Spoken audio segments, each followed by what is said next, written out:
birds flying high, you know how I feel.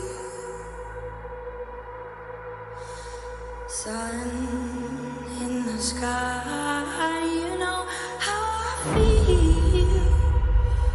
Breeze drifting on by, you know how I feel. It's a new dawn, it's a new day, it's a new life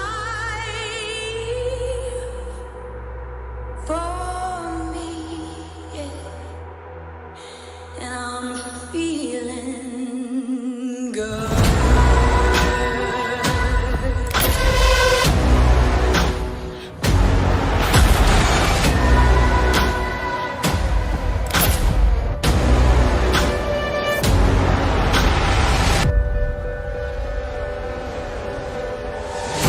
Fish in the sea, you know how I feel.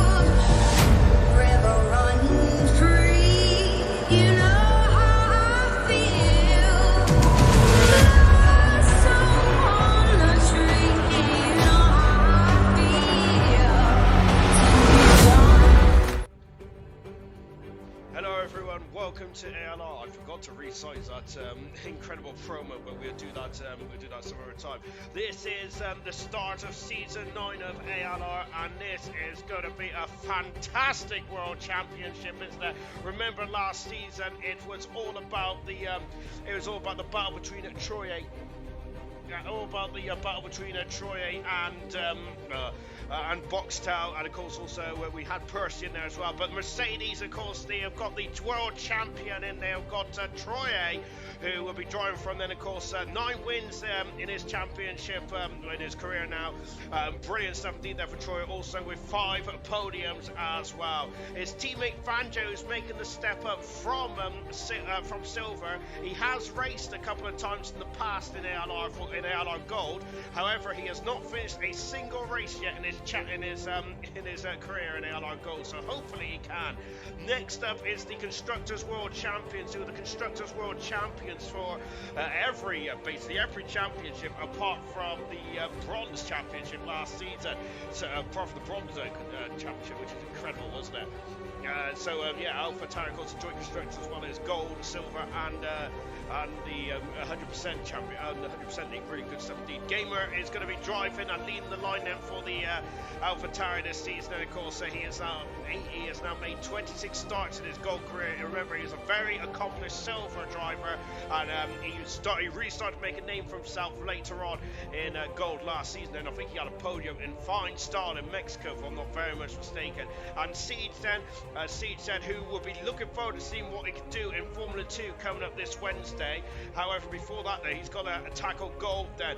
He has not finished on the podium at all in his championship in his Gold racing career, and he has had one driver a day. Aston Martin, who finished second in the Constructors last season, it was a very impressive combination of Percy and Gamer that got Aston Martin elevated right up in the Constructors Championship, and they are third along the garage this season. Nigel, the first ever ALR champion and only the second man to win Gold and Silver in his career. It is Nigel, 89 Grand Prix starts, and he's going to make his 90th Grand Prix start here tonight with 7 wins, 3 pole positions, 26 podiums as well. Davidson way back in Canada of season 1. Goodness gracious me, he's almost as old as me. Mike Wilson alongside as well, making the step up from silver to gold as well this season. And of course, he raced in gold before. Equals did his best career in his best season in gold, then was 12th back in season number 4. The McLaren, the most successful constructors on the grid in gold, then of course with 35 Grand Prix wins, which is almost double double the next car, which is currently in the ALR Gold field. Then the McLaren team is going for their third Constructors' Championship. They retain the services of Jordi Boxtel, who was last season's runner-up, wasn't he? After pushing Troy to almost to the final stages of the championship last season. 10 wins for Boxtel, 12 pole positions, 23 podiums. This man is pretty impressive, isn't it? And he's only done 36 starts in his ALR career, and it is just under a third of race wins from starts ratios, if you get the cut of my gym. I've been suspended. Sloffen, who's also returning back to gold. He took a season out last season. He has a Grand Prix win to his name as well. Sloff does, so he'd be hopeful to add to that Grand Prix wins. Up next, the most famous name on all of the Formula One grid, then that is the Ferrari team, and the Scarlet Red has returned then as well. Ferrari not very successful though in terms of ALRs. Their most successful season actually came last season in bronze with Dynamo Dan really making a challenge. In this team is Vesely, and of course he was the first. Vesely was a part of that first ever ALR race back in Australia a few seasons ago, back 9 seasons ago now. Vesely had said he's had a pole position, he has never had a race win. Then can he break that duct here then?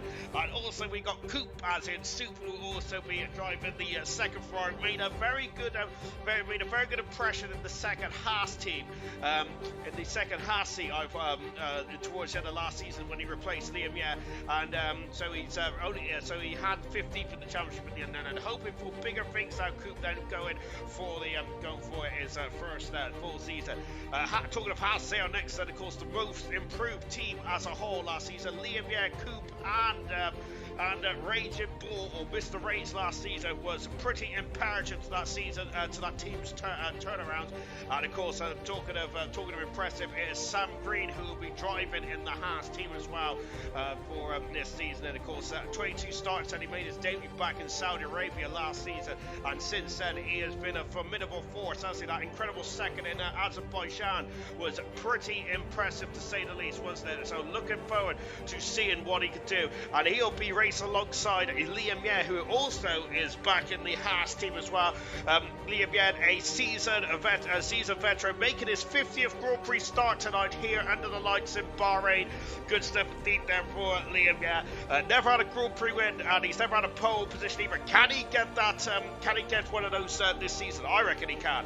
Red Bull are up next, and of course Red Bull quite formidable in the World Championship, in the official World Championship, of course, going on the with Max Verstappen claiming Red Bull's 11th race win in a row earlier on. Say, oops, spoiler if you've not watched the British Grand Prix yet. And of course, talking of Bull, it is Mr. Raging Bull, or used to be Mr. Rage. Changed his name then, but let's hope he hasn't changed his form.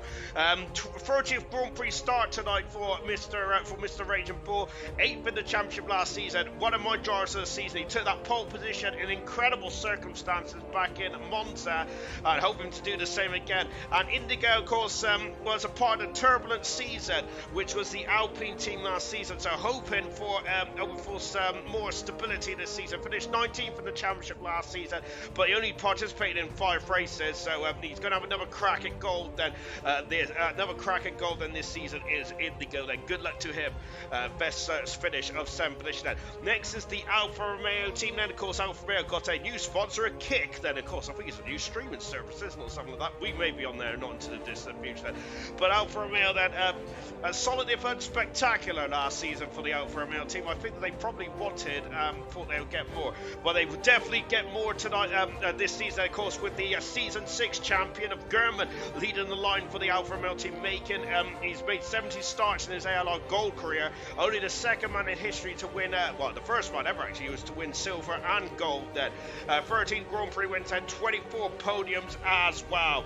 Brilliant stuff indeed. And alongside him is Chazza, who only got the game yesterday. So Chazza is going to be very much on his back foot then going into this one. Chazza then with 61 starts to his name. Then of course he's finished second as well. 2 pole positions, 1 in Japan, and in fine style back in season 5 I think it was, or season 6 maybe. Great stuff indeed. That Alpine, one of 2 teams, and it had a bit of a nightmare season last season, didn't they? Alpine and our last team as well.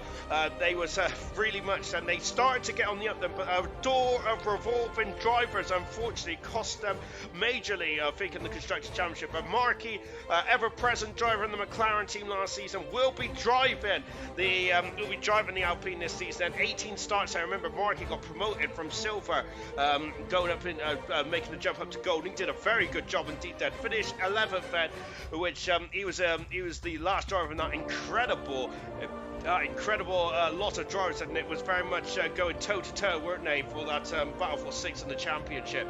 Knowlesy then, a seasoned veteran, making his 82nd start, and I think he is the most experienced driver on the grid tonight, or I think it's actually Nigel, isn't it? But Knowles is the second most experienced driver on the grid then. 3 Grand Prix wins then for Knowles then. And last but no means least, the former Constructors' Champions was the Williams team, who had an absolute nightmare of a season last season. I think they had no less than 7 drivers. It represented this historic brand then. Williams would like to get back up to where they belong then, and they have got a man to lead the line then. Percy did drive for the Williams team back 2 seasons ago, is making a return to the historic brand as well.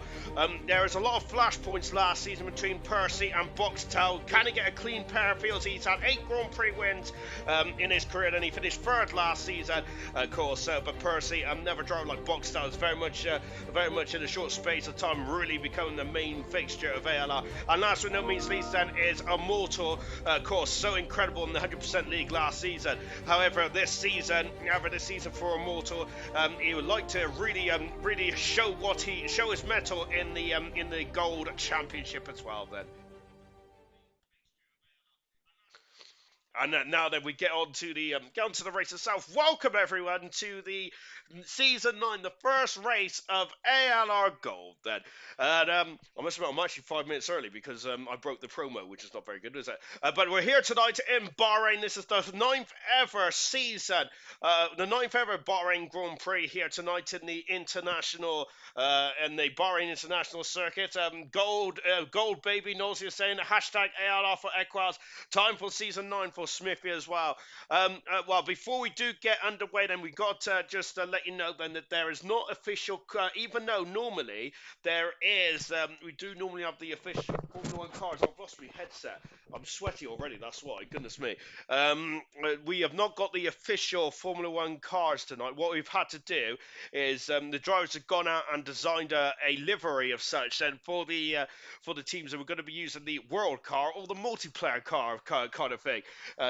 Which is going to confuse me a lot, I must say. But unfortunately, there is an issue as there's been a tyre patch that is really, which has unbalanced it. Because we do race on equal performance in ALR, and the tyre wear was not balanced. And unfortunately, if you were Ferrari, then you would have been at an extreme disadvantage and losing up to 6 to 8 seconds at the end of your stint, which is not good at all, is it? To be honest, then. Anyway, then, yes, as we're now getting ready underway, we're almost ready to get underway then here in Bahrain tonight then. Welcome then, of course. What are we expecting to see this season? I have no idea, to be honest. I've been taking a peek at some of the time trials, but of course, as I mentioned towards the end of last season, you cannot really look at the, of course, the testing times and all that kind of stuff. Otherwise, Ferrari could have won the championship 7 times over since last championship win back in 2007 with Kimi Raikkonen. But it's very interesting reading this, that there's a couple of drivers up there that may have returned to form, haven't they? I'm not going to say who because I don't want to put the kibosh on it, but there is a couple of drivers which is looking very handy indeed. Then along with the usual lot as well. We do have Chappers, who was one of those 7 Williams drivers from last season. That is making a reserve appearance here tonight as well. So unfortunately, I can't remember who's missing now. I think it was Nigel that's missing potentially. I do not know. I do have a spot of man flu. Unfortunately, I don't know why. I just I'm very fragile at the moment in terms of getting ill all the time, and an absolutely shocking behaviour it is indeed then. But Bahrain tonight then, of course, as I said, this is our 9th race around here. German has got the lap record that was set back here in Season 6, which is a 125.732. I don't think we're going to match that with these new ground effect cars, but But of course, I do expect the times to be quicker than last season's times. Of course, when ALR returned back as an ALR brand, which was kind of a mark of a new era, wasn't it? I'm looking forward to this, to be honest. I absolutely love it. I do love it when a new game comes out, then, because it's very interesting to see who hits the ground running first. Then, what stood out for my mind when we first opened our gates, when we opened our gates when we was part of HDE, to be honest, and when we was doing a couple of practice runs. One Grand Prix that really stood out for me was the Australian Grand Prix, where I think it was Styles, who was in impeccable form, almost got pole position in one of those practice races, which is absolutely fine style indeed. That well, literally, figuratively, and literally. So that's what I'm looking forward to, seeing who is going to hit the ground running first. Hit the ground running first here tonight. They call this circuit a 5.4 kilometer circuit, or 3.3 miles, depending on your units of metrics and all that kind of beautiful jargon. Looking forward to this one, and as I keep mentioning, I'm already sweaty, which is not a good sign. Perhaps I should have opened the window, maybe, or perhaps I should have taken off me trousers then, maybe. But that is not a good sign at all. What is a good sign is that I've actually I was gifted some Easter eggs yesterday because well, basically because they only found them and I just stole them. Really, shocking behaviour, isn't it? But yes, so I've been indulging in chocolate and watching the British Grand Prix. So I can't remember, when was the last race that we did in ALR. It's about 5-6 weeks ago, wasn't it? Time flies, doesn't it, when you're having fun? Then, and of course, as I mentioned tonight, then we'll be using the F1 World Car, or the multiplayer car, which is the first time that has happened in ALR history. It is going to very much keep me on my toes, so that is going to get interesting. And it's the final countdown is on then for the start of the season, the start of season 9 of ALR Gold, then the start of the adventure then. And remember, last season's winner is not even on the grid this season. Of course, that was Wouter, who was a reserve for the AlphaTauri, which really got them underway and started them off on such an incredible fine run of form. The joint constructors this season will be gold, silver, and bronze. F2 is not a part of the joint constructors because they're completely different teams and they're not technically constructors.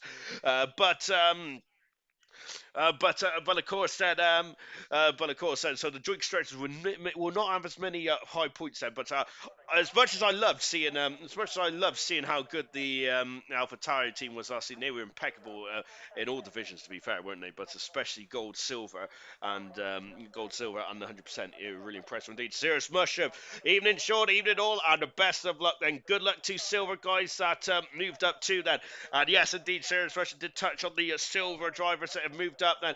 And those silver drivers are, let me get me my spectacle out. It is, oh gosh, Equals and Fanjo, who have moved up then. And I'm sure there was a third driver as well.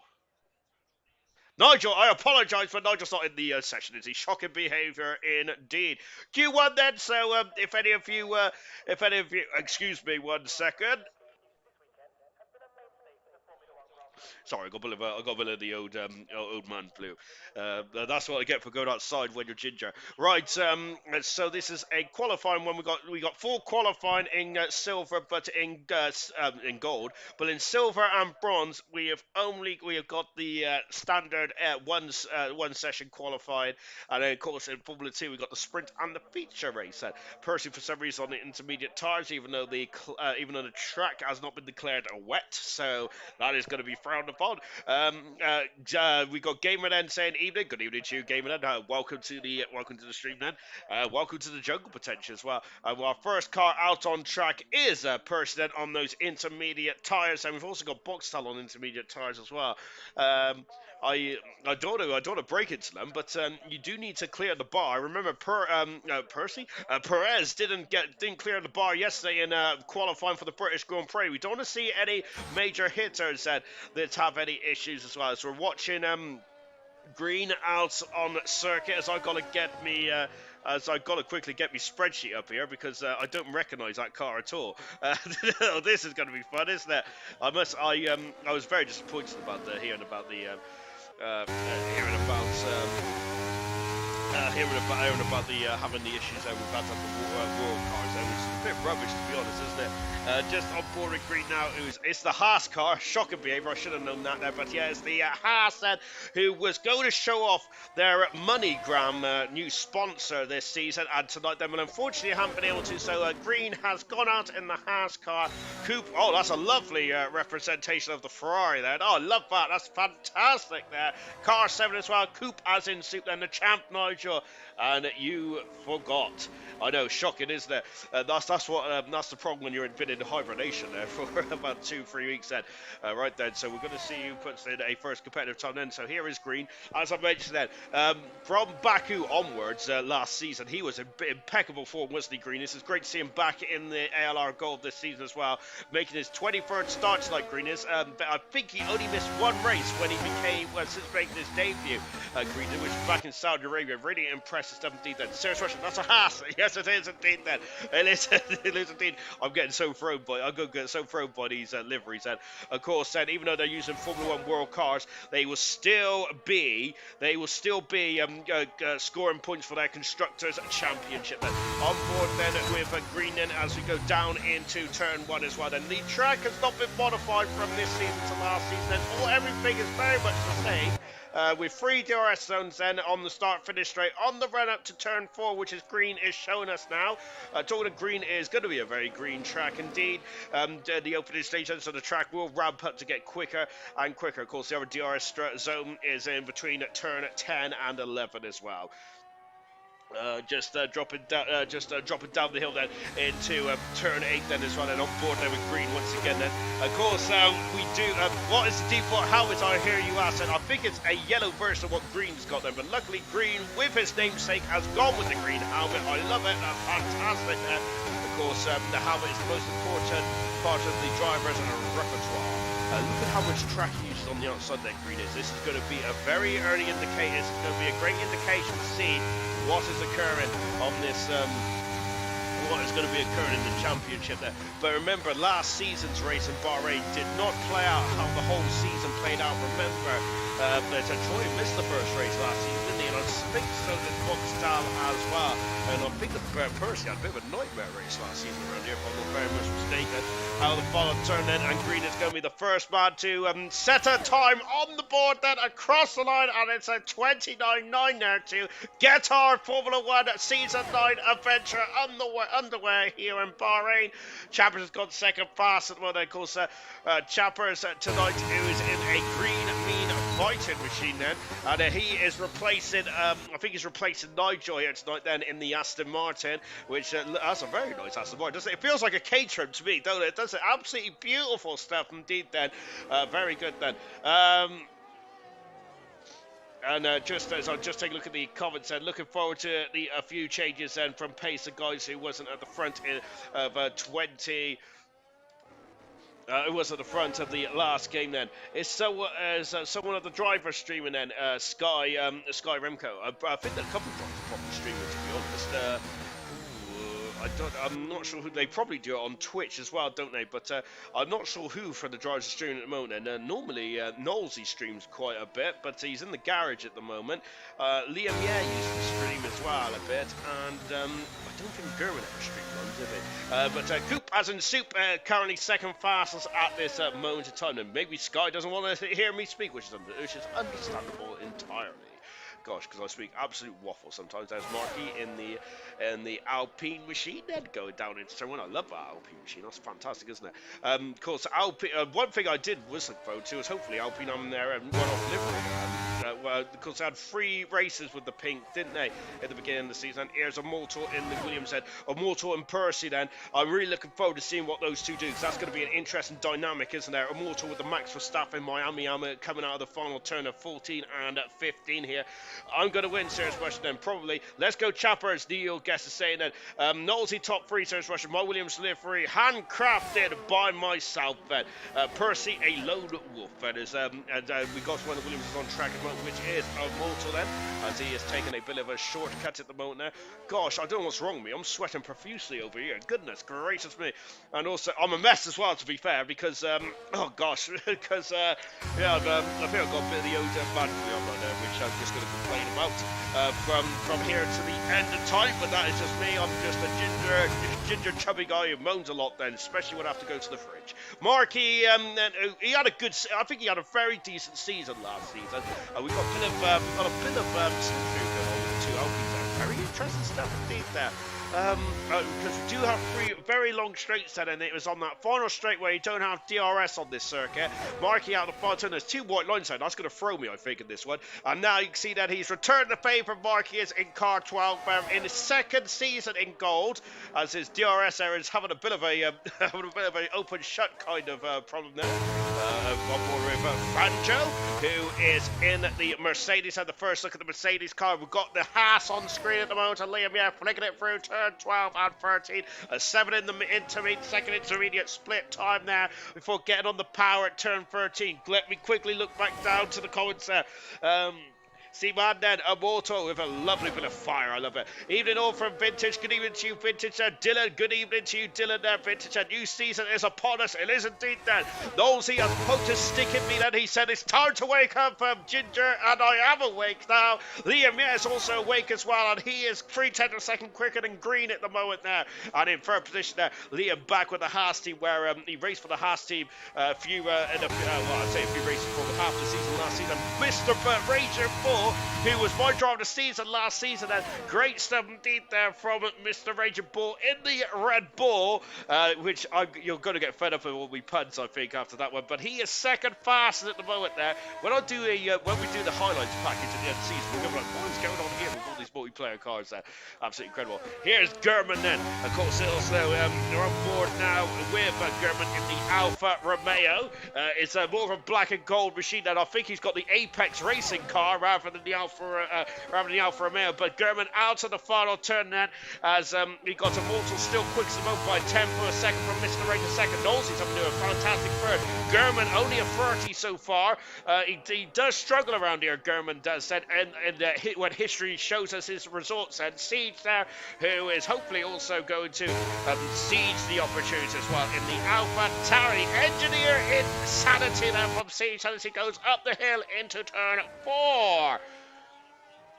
Where am I? I don't know where I am, to be honest. I think I'm in the Forest of Dino, but we got Evening Vintage, Young Man, Evening Dylan. We've also got Hello Lads, Vintage are saying Ayrton, love to hear your voice again. Thank you very much, actually. To us. One man I was hoping to see return back to, 2 men I was hoping to see return back to ALR this season.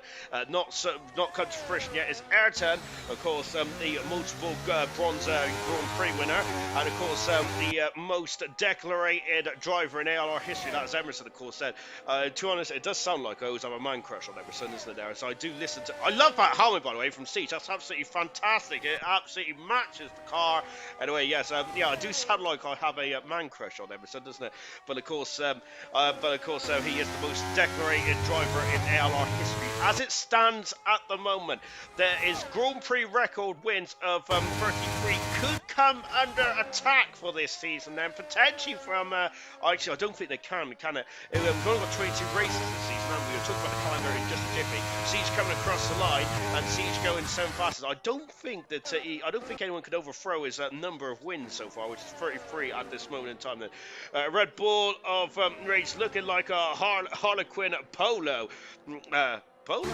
We got Indigo who's just getting out of the way at the moment, and Indigo who is not in an Indigo car, but he's cruising in the second Red Bull there. I must say that these multiplayer cars are absolutely throwing me out of the moment. Here's Gamer. Of course, Gamer at the end of the straight down, also the Alpha Tauri as well, then in the white Alpha Tauri, which of course it is white actually, isn't it? Now powering up the hill as well, then Gamer is, and currently we got 7 minutes to go. We have only got just just over half the field. Whoops, we've only just got over half the field that is put time on the board so far. Here's a driver as at the moment, which is Gamer. A box style last season's runner-up is currently 12th at the moment. Now just keep an eye on Troy, who has not put time on the board yet either. And no, it's Person on this. So three big names that have not set times at the moment there. As you've got Gamer there, who's really wrestling with the car out of turn 10 there. Mr. Rage, excuse me, Milan, and hi Sean, really missed you, buddy. Looking forward to being on track in the future. Yes, hopefully. I think Milan was going to be driving for gosh, I'm so sorry, for Chaz. Goodness gracious me, wake up, Sean. Goodness heavens, sir. My excuses aren't having me cowboy yet. But of course, Milan was meant to, the Grand Prix winner as well. Milan was meant to be a super sub for Chaza, but Chaza got the game yesterday. But hats off there to Milan then, and hopefully we'll see him. Hopefully we'll see him in a couple of races this season as well. Then, of course, Milan, a very quick customer, 13-time pole sitter. Milan is in ALR. Goodness gracious me, you're all chatting tonight then. Yeah, your excuse, wow, Mr. Ray said. Declarated, serious Russian, it was a joke. Cabaret said, hello, Sean, good luck to Silver tonight, get back in there. And we got Percy, who's currently passed the first driver into the 28-7, sir. I did a pre-season, well, I did it personally, but I did a pre-season race. Well, I didn't, but I was stalking the drivers doing a pre-season race, and Percy looked quite imperious, impressive to say the least, for the Williams driver. Williams, who have won a Constructors' Championship with Granty back in Season 2. Can Percy reclaim, get them back to winning ways then? Jordy Boxtel is the second driver into the 28-8 set. Is it going to be the same triple threat that at the top of the championship with Percy Boxtel and of course the champion Troy as Boxtel with the beautiful the beautiful Verstappen-esque livery here where Boxtel is then. Of course he is driving the McLaren team, but he does have the enemy colours on tonight, just in terms of Verstappen there. Great stuff indeed then. Just going into the turn 10 there, but good stuff indeed there for Boxtel. Equals currently 6th fast at the moment. Let's take a look to see what's going on in the back, just near the bottom there. 5 drivers going to be knocked out of qualifying. Here it is Vesli at the moment, along with Gurman, Chappers, Chaza and Troye. No disrespect to Troye, but remember he's only had one day to home in his skills out on a completely different drivability of car. Here is the champion then, Troye, then his first time out of the box then, and he goes second fastest, and the champion does. And my goodness me, the gauntlet has already been thrown down from the top 3 in this world championship from last season. And by gosh, there, I know absolutely nothing about this race in Malark, do I? Look at Chaza there, up into 6th position already in the Alfa Romeo. Chaza there doesn't need any kind of practice to get himself in there. Chaza is best season, in my opinion, in terms of his performance last season. Percy, happy with that then. Here's Gurman. I don't put any pressure on the young man, but I do think that Gurman is going to be a major player as well this season. I think that the top 3 in the championship will be a top 4 in the champion this season. Gurman got a win in the British Grand Prix last season, I believe it was. But I do think that Gurman was not on his tip-top form, mainly due to I do think that the game for Gurman just did not tickle his senses, unfortunately. But he did get a win, though, didn't he, when he was not on tip-top form. He's gone 15th fast at the moment, Gurman has there. This is a track which he does not like in the past there for Gurman. So it'll be interesting to see how he goes in the more traditional styles of track for Gurman. 15th at the moment, no, but the Season 6 champion is going to be very much sweating more than me, I think, in terms of looking over his shoulder, because he could be out of qualifying here, which will be a major shock indeed. Percy and Geordie together again. What a start start to the season. It is indeed, isn't it? As we got Liam Yedden currently 14th at the moment there, so he powers up the hill. So currently then Liam Yedden is looking over his shoulder, so is Marky as well. Look at these times then, as from top to bottom, very impressive indeed. Then Chappers on a 30.4 at the moment. Vesley a 30.2, Coop as in Super 30.2. 30.0 for Indigo. Siege on a 29.8 then. What is going to be a safe time around here? I have absolutely no inkling, which is nothing unusual, is it really, for someone of my stature.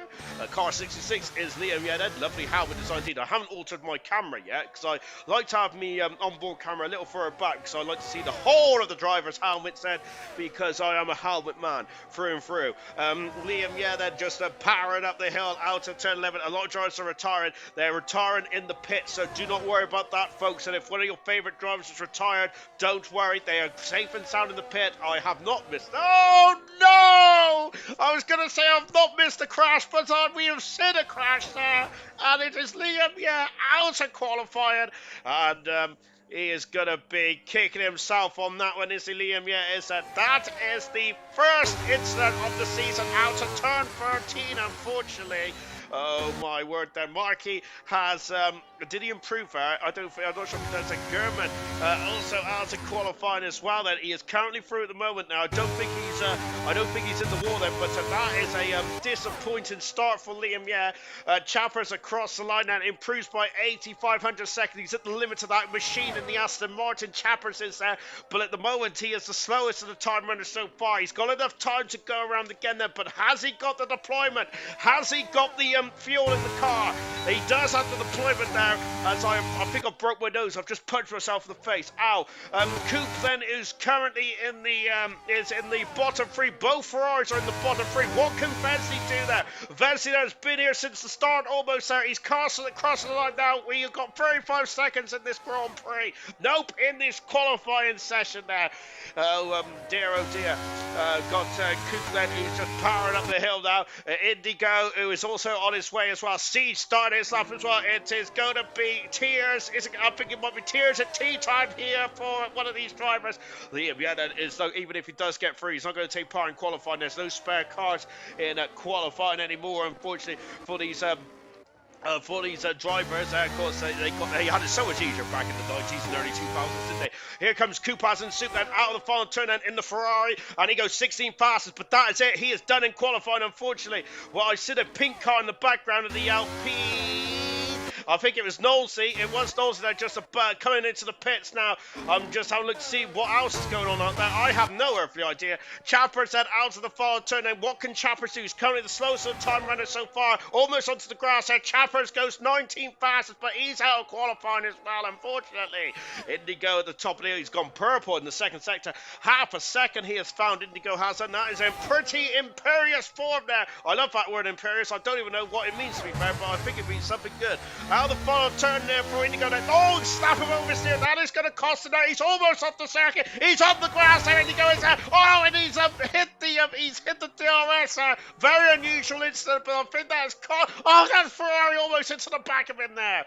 And Wesley goes 17 fastest. Siege is also abandoned his time as well. What Indigo looks like he just understeered off the circuit there, but he's probably damaged the car and damaged the undertrain. And these ground effect cars are very vulnerable under the cover, so to speak, aren't they? That is a shame that we have lost Coop, Vesley, Siege, Indigo, and Chappers out of qualifying, unfortunately. Anyway, let me catch up with the comments then. We got evening from Duncan Dave. Good evening to you, Duncan Dave. Ready for bronze, Duncan Dave was saying. And Serious Russia thinks he's ready then. Fresh muff bottled, unfortunately. I bet that was a VR vomit for Liam. Chappers embarrassing shambles from Fresh Muff as well. Why is Chappers in the caterer? That's what I asked earlier on, Serious Russia there. Great minds think alike then. well, it starts to mean to go on then, I think, isn't it? This one there, of course, just like last season. Then it looks like we've got a rewind from season 8. Then Percy fastest in qualifying 1. Then with Troy second and Boxtel in third position. And Immortal not too far away in fourth position in the second. Williams, and that is a very good start from the Williams team as well. With Mr.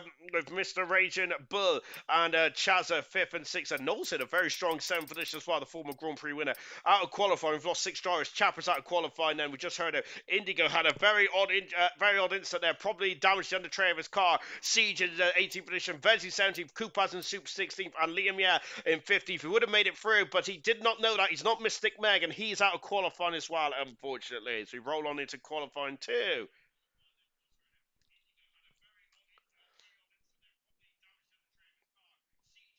Oof, gosh, as we now roll on into qualifying 2. That I was just looking for I was just looking for my socks. I've lost them. That's annoying. Right, qualifying 2, 15 minutes now. We're going to lose another 5 drivers. So it's actually 4 drivers now because of course we lost Liam. Yeah, he's gone into the barrier quite heavily out of turn 13, which I think that was a tricky corner at the beginning of last season as well, wasn't it? Because it used to be the perilous turn 12, but it's not anymore, is it? 1 minute, then down in the second qualifying session, we're going to lose another 4 drivers this time rather than 5. Judging from that qualifying 2 session, there's going to be a couple of drivers that might be in the it's going to be quite nervous indeed then, as we've got Sam Green there coming out of the pits already. We got Fanjo, who we didn't see much about Fanjo. Of course, he had 14 pole positions last season, Fanjo did. He's driving for Mercedes this season. Him and Troy are going to be as a very impressive team, to say the least, aren't they? But at the moment, I think the most impressive team after only 1 qualifying session then, which is completely well out of... you shouldn't really predict it, should you? But there you go. I never learn from mistakes, but the Williams team look very strong indeed. There was Auto and Percy on board now with Banjo at the moment. As I need to compose myself, and we're about 2 minutes into this qualifying session now. So we got half the drivers out on the track. Then some of the drivers are in the pits at the moment. It'd be interesting to hear what your thoughts are on the new game. It'd be interesting to hear what your thoughts are, what you've been up to in the last 6 weeks or so. While you've been enjoying your summer holidays, wherever you've been. And of course, where have I been? I don't know, to be fair. As I said, I've just been hibernating, haven't I? As I said, and Alex just pokes me with a stick when it's time to go racing. We got Troy could let Percy and Jordy start first and second and reap the rewards then. Of course, one of the most played clips of last season was the Dutch Grand Prix and Boxtel and Percy coming the blows then. It got very feisty between those 2 drivers, didn't there? I do admit I do like a bit of equal between the drivers, and it really makes it for a very enthralling championship indeed there. But I do think though that Troy also had Troy and Boxtel also had a run in as well in the Japanese Grand Prix. Of course, if you watch the Drive to Survive episode, which was going on over the course of the summer weeks when we was off, of course that episode between those 3 was incredible, wasn't it, to say the least. Shame I haven't watched the 5 episode of Drive to Survive yet, but mainly because when it was airing, I think I was. What was I doing? I think I was probably asleep, to be fair, so I do need to watch the final episode of Drive to Survive. To be fair, I didn't even watch the official F1 of Drive to Survive Season 5 yet, which is quite shocking, isn't it, really? I'm meant to be an F1 fan. Shocking behaviour indeed. Here's Fanjo, then, who's currently on the circuit at the moment. The Mercedes car, 42, lovely orange helmet there. Of course, as I mentioned, Fanjo, 14 pole positions, the most pole positions ever in a single season in Silver, and I think that's the most pole positions in history of Silver as well at the moment. I think that 14 pole positions in a season may not be broken for a while, to be honest. We only got 22 races this season. That is because we have skipped off Monaco. So Monaco, for the first time in ALR, will not have a Grand Prix. Monaco will not be off the calendar entirely though for Formula 2, because that will be on the calendar. We also go to 2 new circuits and for this season as well. We go to Las Vegas, which I think is round 21, and also we go to Qatar as well. And just judging from the drivers, the consensus of the drivers, and they are looking forward to Qatar. I am as well, because it looks proper.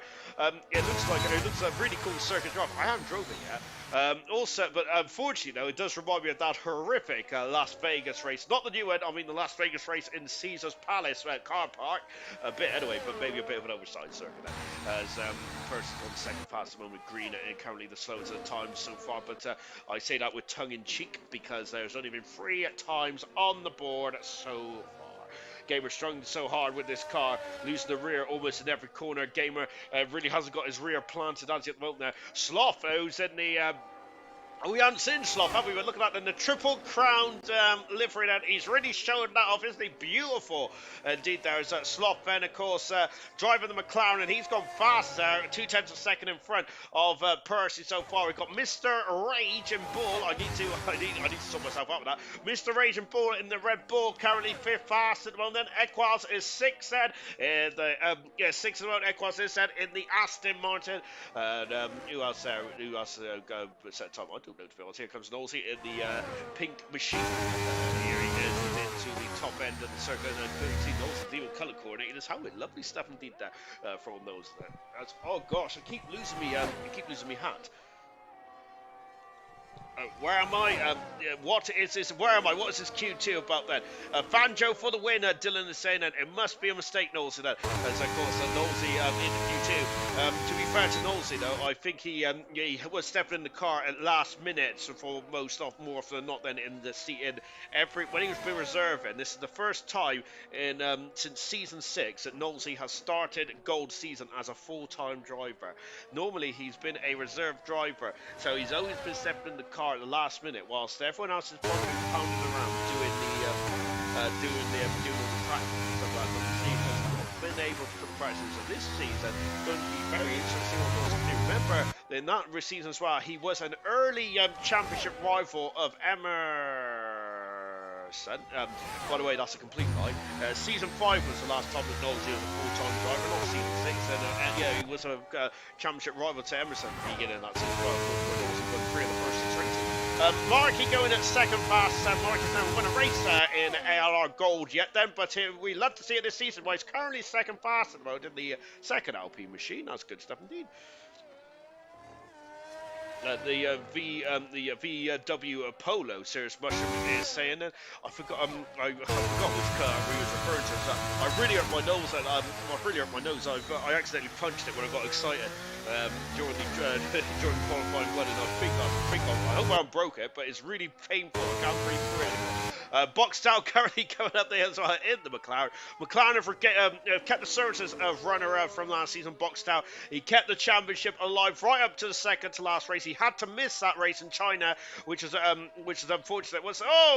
Goodness me, which is unfortunate there for Boxtel. But my goodness me, because he has the number 1 on the car, doesn't he? Of course, technically it's Troy on the car, but Boxtel also just a bit of gamesmanship there from the McLaren driver. Gamers, you already heard that he's really strong with the AlphaTauri at the moment. The AlphaTauri was probably one of the cars that was more preferable for the drivers, and their domination from last season from 3 of the 4 championships was pretty impressive indeed, to say the least, wasn't it? Absolutely mega stuff. Don't need neon said with body panels, and showing my age with that comment at Duncan Davis. To all Duncan Dave, I hate to say it, but I know exactly what you mean by that as well. I think a bit of a Need for Speed or something like that is on the go then. A Need for Speed Most Wanted? I can't remember. That was one of my favourite Need for Speeds as well. 2005 it came out, didn't it? I hope I'm wrong on this. I really hope it's like 2015, but I don't think it is. Boxtel going 4 fastest there. And it's very interesting there. Sloth is really from the cat amongst the pigeons in this one so far. 7 minutes to go in the qualifying 2. I don't want to get too excited about this. Well, actually, yes, let's get excited about this. Gamer currently 5th fastest. Maybe looking a bit more confident with the back end there. I say I don't want to get too excited, but yes, let's get excited then, of course. So it's great to see Marky and Sloth up there, but it's also interesting to see about the track evolution around here. The track evolution around here is we've got German then, who really struggled, in qualifying one, or felt like it, didn't they? Down in 14th position there, coming over the line, so the marbles there as German goes off, and German there, goodness me, I say he is struggling. It's like that meme, isn't it, where you say, call me an ambulance, but not for me. That kind of meme was it. German currently passes there, and he has really put me in the shade, German, as has he told me to sit down and be quiet, Ginger, you don't know what you're talking about, and I absolutely don't. Great lap there from German. Here's Chazza then. Chazza, great effort to get into qualifying two. Not only into qualifying two, but it was very comfortably in qualifying two as well. Chazza is, and of course the teammate of German, who's currently fast at the moment. Now let's see what this second Alfa Romeo can do. The VW Polo Harlequin had the different colour panel shown. That's what I meant. A sandbagger as well. Serious Russian was saying that. Sorry, Serious Russian. I'll get there. But it's been a long day for me. Then, so I watched F3, F2, and F1 today, and I didn't even take a nap then. You think that's just a normal day, but I think I'm more of Garfield these days. I'm very much a lazy cat who's a bit on the chubby side. Who probably should be like just sleeping on a radiator constantly, or eating lasagna, or a ham sandwich, depending on what's in the fridge. I've got Shazza. Here he comes into the final turn, and 15 turns around this course then. Out of the final turn, of course, turn 15 is nothing if you get 14 right then. Shazza certainly nailed 14, and he's also nailed the timing sheets as well with third fastest at the moment. Great stuff indeed there. Lucas Percy has found 5/10 a second on this lap. Then we've got a car in front of him then.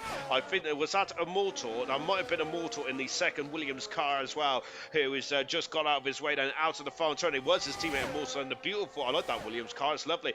And Percy into the 28 center again, and emerging once again the quickest driver on this day at the moment. Equals has found 5/10 a second, and of course he was second in the championship. Second in the championship last season, Equals was very much a consistent driver indeed, and it was great to see. I think it was Mr. Digis who was Equals' dad, who was in the comments as well. Great stuff indeed, and a man who knows a lot about his F1 history as well. Of course, very much enlightened us on Monday nights, isn't it? So very much enjoyed the streams on Silver as well. Percy currently fast on Troy, who hasn't set a time just yet. Mr. Raging Bull, who is just at the top of the hill. Then Immortal is just coming down into turn 9. I think it is, and we're going to stick with who are we sticking with? We're going to stick with Immortal for the minute, who is currently 4 fast at the moment. Maybe my top 4 should extend to top 5 and get Immortal in there as well. As we mentioned, then Immortal, like Knowlesy, has been very much a reserve driver, actually more often than not in the past. But he did do a great job in the 100% league last season, dominated that one, and hopefully can bring that form over into gold for this championship as well. But Immortal then, of course, very much knuckling down full-time drive hit now for Immortal, of course, with the famous car number 6 head. The last one to have the number 6 head was, of course, Latifi or Gotifi, and also driving for the win as well, so quite fitting there for Immortal. Or maybe he's thinking about the other one to have number 6 on his car, which was, of course, Nico Rosberg. Immortal going second fast and about 300 of a second, about 300 a second away there from Percy, and somehow Troy has, I was reading the wrong one, that's why, a 10th of a second away from Percy, and Troy about 300 of a second away in the Mercedes, popping himself up into P2 at the moment there.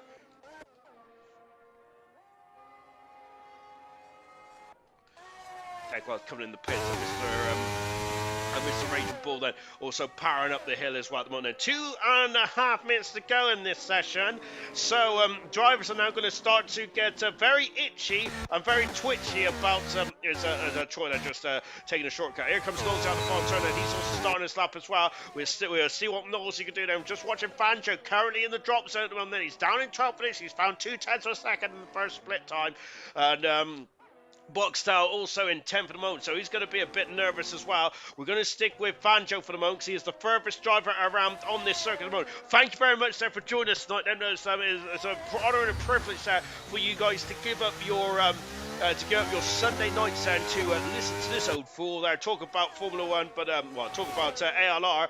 But I very much appreciate it as well. And keep your comments coming in, ladies and gents. Yes, go help me out then, because I certainly need help because I have no idea what's going on half the time. However, I think I've just about got to grips then with these multiplayer cars. We normally have official cars, but for tonight and hopefully for just the first week of ALR here in Bahrain, we're just going to have the multiplayer cars. Then we'll have the official cars for Saudi Arabia onwards. But it depends on this patch that comes out tomorrow or Tuesday. But whatever the case may be, I think the silver and bronze are also going to keep with the multiplayer cars as well. Fangio going at 6 fastest at the moment there in the second Mercedes. Both Team Mercedes and Team Williams are looking very strong at the moment there. But boxed out to the final turn as well. Mr. Rage down in 9th position there. Mr. Rage is. He could be out of qualifying here. Boxed out going 4 fastest in the McLaren, which looks like a Verstappen car. We've got Knowles in there coming up to the line as well. Can Knowles get to the Q3? Can at the moment. Minutes ago. That's a good time there for Knowlesy. He's now towing his teammate Markey, and Knowlesy should be. No, he's gone straight on Knowlesy outside as he gives Markey a lovely bit of DRS there. Alpine definitely need this after the horror show of last season. Alpine, with Alpine winning in, I can't remember what race they won now, but Alpine was the last team to win a Grand Prix. And now every team on the gold grid has won at least one Grand Prix, which is fantastic to see indeed. Then. Just Russian, to be fair, the guys did a good job with deliveries. They have indeed, to be honest. It was just me being as thick as 2 short planks, to be honest. Change anything and I get absolutely kerfuffled, don't I? But that's just me in general, to be honest. Watching Fangio as he is just in 8th position. Well, then Markey's on an up roll then. What about Equals? And he is just about to start his lap. Now, he is starting his lap then. Gamer 4800 second up at the moment. Where's Markey? So I think Markey is going to be the first driver then on a lap then to cross the line. I think checker flag has fallen here. So Mr. Range is the first driver out of qualifying, unfortunately. Chazza is on the cusp. Chazza is on the cusp. He looks comfortable in Q1. He doesn't look too comfortable in qualifying 2 here. Markey then very much on the outskirts of the corner there. So I was just seeing who's that black dot then that just went across. I think that somebody just finished that lap. What can Markey do then? Markey, his teammate Nolte is currently through at the moment. And Markey is up in 5th at the moment. So he is through. Chazza is very much on the cusp now, isn't he? Equaz a 10th for a second up there. What about Gamer? He's 2/10 a second up at the AlphaTauri. Out of the final turn, and Gamer is through as well. Chaz is out of qualifying. Fangio could be another casualty in this qualifying session there. Green is a 10th for a second up. Equaz a 10th for a second up as well. Here comes Green then in the Haas car, and down the back straight then is Green then. And we got Knowles is out of qualifying. He's not out of qualifying. He's just about in the moment. Fangio, Equaz is going to be trying to get through here. Well, Fangio is already through at the moment, but is he going to stay through? He has for the moment, but what has Equaz got in his repertoire? 3/10 of a second needs to find. He is just done enough for Fangio and Equaz. Who is going to be through into qualifying 3 then out of the final turn? Is it Equaz? It is Equaz who's gone through. Fangio is out of qualifying by the skin of his nose coat. Equaz has made it through into qualifying 3. Very impressive for the silver driver getting promoted into gold. Magnificent stuff indeed. And 6/10 of a second separates the top 10, and Knowles he got through by 100th of a second from Fangio, who's out of qualifying there.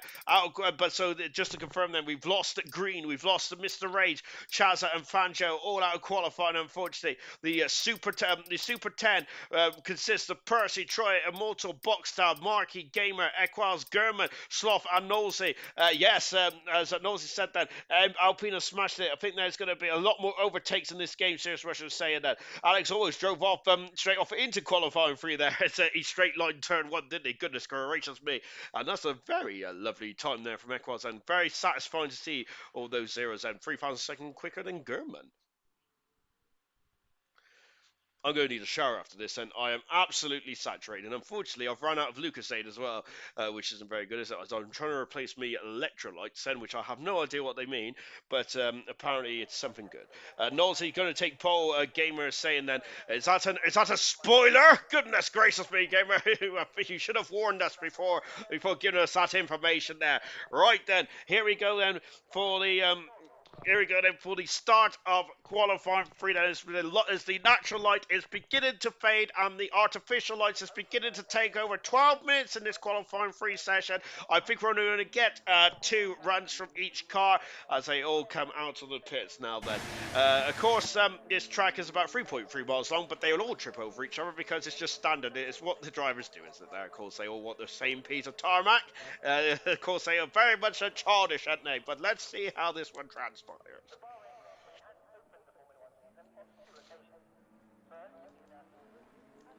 And there is German out on the circuit at this moment. As we got almost an unsafe release there. Goodness me, I didn't see who that was there whilst I was there. Oh, I thought Percy spun there. I think he has spun. That's not a good way then to prep your car ready for this final run.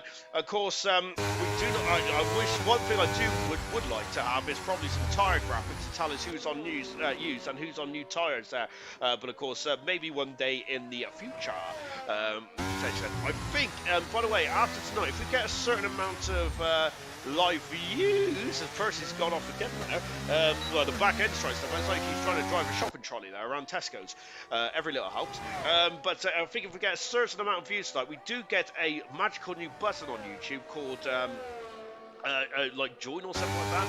So which is exciting indeed. That we're back up to 530 subscribers. I apologise profusely. So I was going to name our new subscriber, but I haven't got my notification button up anymore, which is shocking in itself. I should have made a note of that, but being old, since I got past 30, my memory is pretty appalling. I must say. I would say it's like a sieve, but I don't even keep the important information either. Out of the final turn then for Percy. Let's go. Oh, goodness me. Percy's tyres are looking very overheated here. And the man who was first in the championship last season returning to the Williams team, which he drove for a couple of races at the start of season 7, I think it was. I think he drove 4 races before him and Animal, Epic the Animal came to blows in Saudi Arabia, didn't they, or something? Or it was around that circuit, wasn't there? And unfortunately, both had a bit of a falling out. But Percy back to the Williams team now, and the Williams are looking very strong at this stage of the season. And they had a nightmare season last season, finishing 10th for the constructors. And it was just mainly due to the lack of stability around the team. And as I said, then 7 drivers drove the Williams team last season. Alpine had the second hours, I think, with 5 drivers then. And you see the constructors champions like the of AlphaTauri. I think they had 3 drivers in total. So very 3 or 4 drivers in total. That includes reserve drivers as well. Percy out and onto the back straight now over the support, the grid hatches here on the left, on the right hand side is the drag strip and of course the support pit lane as well. Into turn 11 now as he powers up the hill then. Turn 12 used to be quite a difficult turn before the ground effect era has come in there. Look at how much curve that Percy takes now, and I would not dare to take that much curve back on 2021. Fantastic. Now down into out of turn 13 and the track goes up and down like a roller coaster. I'm hearing Roland Keaton in my head. Now into 14 and then 15 is another turn then if we get it right, but of course Alex Albon got it horrifically wrong in 2020 across the line, and Percy is pole position there on a 29.4 to start our journey, but it's a 28.8 then for German there. The season 6 champion is very much arrived to the camp. He is on pole position so far. Oh my goodness me, but we've got a long way to go still, because now Immortal's on pole position there. I don't think he's ever had a pole position in gold before. He's 2/10 a second quicker, but no, Bogstail's a 10th a second quicker as well. They're getting quicker and quicker to go over the line there. Marky's on a 29.5. I'm looking for that orange dot. Who's the orange dot? It's Sloth in the Triple Crown McLaren. Of course, Sloth looking very strong in the qualifying 2 session. Qualifying 3 has not gone to fruition as such. That Equal 6 fastest at the moment now. We got Nolsey on the lap, and we've also got Gamer on the lap as well. We'll stick with Nolsey for a minute. Troy is on his out lap at the moment now. So Troy's going to be last one across the line. Nolsey going 7 fastest thus far then in the pink machine. Fantastic. On board with Gamer now then, who is just got 2 more turns to go then. Use tyres for Percy, says Steers Western there. Goodness me, if that's used tyres then he certainly will have something more in the bag than he's already fought already. Now make that 5th then, because Gamer in the AlphaTauri has just gone full fastest there at this moment in time. Let's take stock then as all the runs have been done apart from a champion at Troy, boxed out, pole position so far. Is he going to be the first rider to be on pole position this season? Alongside him on the front row is Immortal then. Brilliant stuff indeed there. A game with German in third position, Gamer in fourth, Percy, who we think, Sirius Russia has said he's on used tyres in fifth. Markey, great qualifying so far in sixth position. He was very good in qualifying last season, wasn't he, Markey? Equals the seventh. Nolsey is eighth position, ninth is Slotfen, but I'm wondering if he's going for another button cherry. No, he's not. He's coming into the pit, I think, and 10th is Troy at the moment there. Troy is about to set his time now. Troy used to do an offset lap, didn't he? He used to do it when everyone else had just come to pits, and so now with 6 minutes to go in for Troy, and he's got the track almost to himself then, as the other driver said, and Percy's left the session. Good heavens, there he's down in fifth at the moment now. He needs to get back in the next minute or couple of minutes, and this is an extra stressful time for Percy now, who him and the Williams team have been doing a great job so far. I love that Mercedes, by the way, fantastic. Troy, of course, he's got car 70 out there. I wonder if he wanted to have the number one or not, but it would have been good to see Troy. It would have been good to see the champion with number one. But here is Troy, number 17, and accelerates out of turn 8. But more importantly, at this moment in time, anyway, it's not Troy's number as much as it is important to me. What is more important is we've lost Percy in this qualifying session, and hopefully he can get back in there. Shows Russia, he thinks he was on used tyres. Anyway, I've got to be honest, that does make a lot of sense, so Mushroom, because of course we think that Percy is probably a bit more quicker than that. Percy currently not in the session, and hopefully he can get back in quite quickly. Purple on the second sector there for the champion Troy. Out to turn 13 as well, then dropping down into 14. I've just stubbed my toe. Dropping down into 14 as well, as the tracker goes up and down then. Now he's got one more braking decision to make. That has he nailed it? He's done all right to me from the off-board shot anyway. Coming up to the line as well. DRS, not that line, it's this line. Beef in his ear, and it is pole position there for Troy, and that is 0.2 of a second quicker than Boxtel. And wow, absolutely incredible. I've almost lost my tongue. But it's absolutely incredible for Troy there. But is that track evolution, or is that Troy's stunning performance in that Mercedes car? We do not know. Or do we know? Troy knows. I don't know. Do you guys know is the question. Percy's back in the session with you. He's got 4.5 minutes then to compose himself in that Williams car and get himself back out. We're on board with his teammate at the moment, which is Immortal, who's just very much in a limp home mode at the moment, albeit I don't think he's limping home. He is just getting his car prepped, isn't he? He's getting his car prepped. He's got to make sure the car is in the correct mode. He's got to make sure that his ERS is ready to deploy fully. He's got to make sure those tires are in operating temperature window here. This is going to get very interesting indeed. That I don't think Immortal has ever had a pole position in his career in ALR Gold. He has not. He's had 4 podiums, but never a pole position. He's never had a win either for Immortal then. And at the moment now, he's looking very much at the sharp end here. Oh my goodness, gracious me. James Rosen punch yourself in the nose, stub your toe, stop biting yourself, man. I get excited. I'm getting excited. I'm moving around here at the moment. To be honest, yeah, I really, I would have to go to A&E. Of course I won't then. I will continue on. You know, I think one time, I'm sure you guys want to hear it, but one time I remember I was very ill in, I think it was the silver race in Belgium one year. Let's just say I was very sick on the when I was streaming. So there was like a bit of the stream for about, I think it was like 10-15 minutes, which is complete silence. That's because I was in the bathroom. I've been bringing back up the sausage and bacon sandwich. Out of the final turn, because I want to enough about my bodily fluids. Here comes Immortal Kerman across the line. So Boxtel in second position at the moment. Then, as gamers say, my PB is literally more than a second faster than what I've done. I can't get it together for some reason. And that looks like it, as I look back up, and that is not a very quick Williams at all.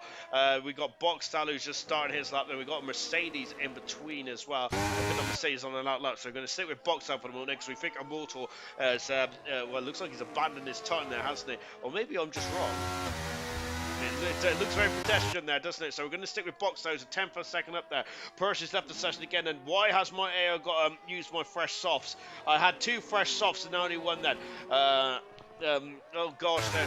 Percy did have two sets, but it looks like that for some reason Percy's AI is now only got one. Excuse me. It looks like Percy has now only got one set of used tires. Hopefully, and he's left the session again then, and that could be crucial here. Percy is being robbed in this opening race here. This is a nightmare start for the man who's burned the championship. Box down. 2 second up then.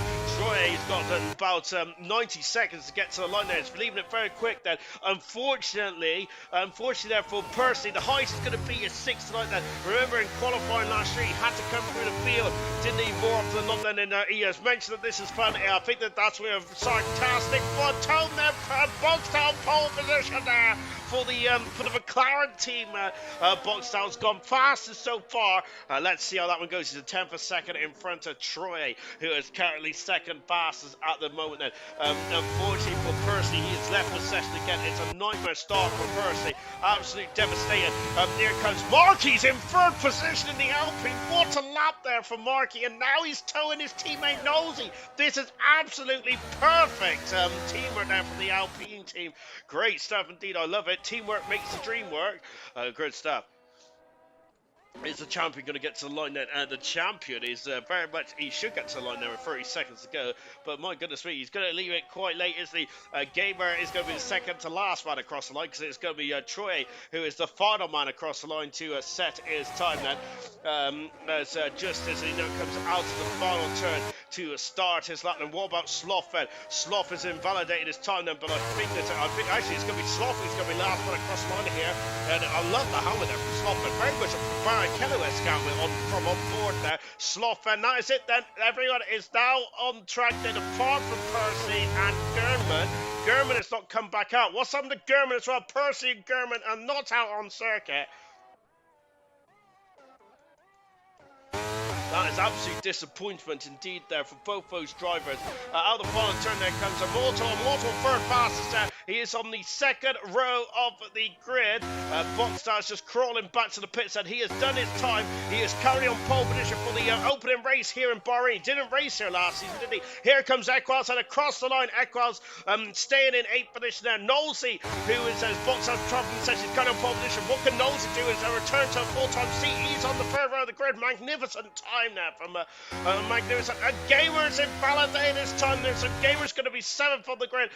And Sloth is invalidated as well. They're all falling by the wayside here. Troy is the last man then, as here he is, and the champion then. Percy's back in the session now. 2,000 a second down there, the second split, but he has improved his time here. And now then is Troy then coming down the back straight.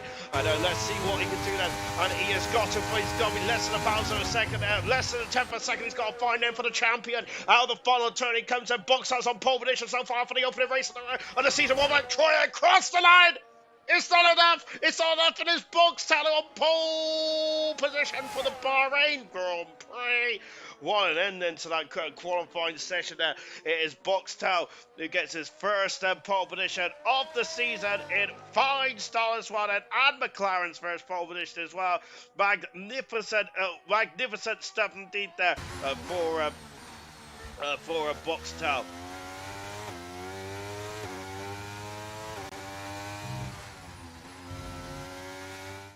Wow, what an end to qualifying that was.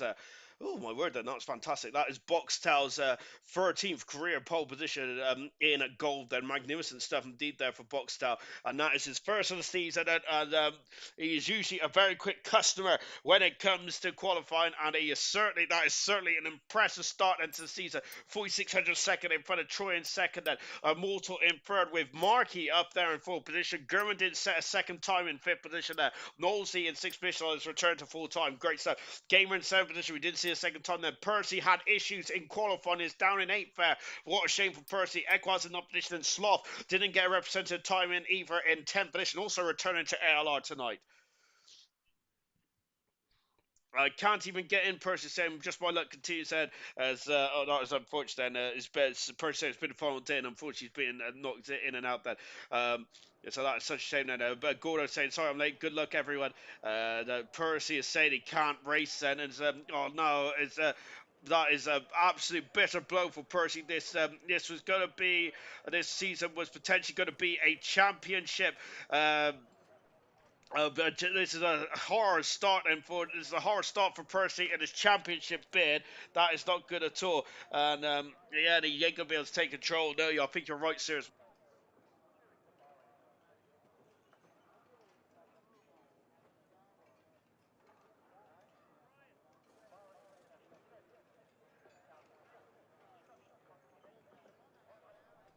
Well, that is absolutely devastating there for Percy Reeves. What a terrible way to start off your season then as well.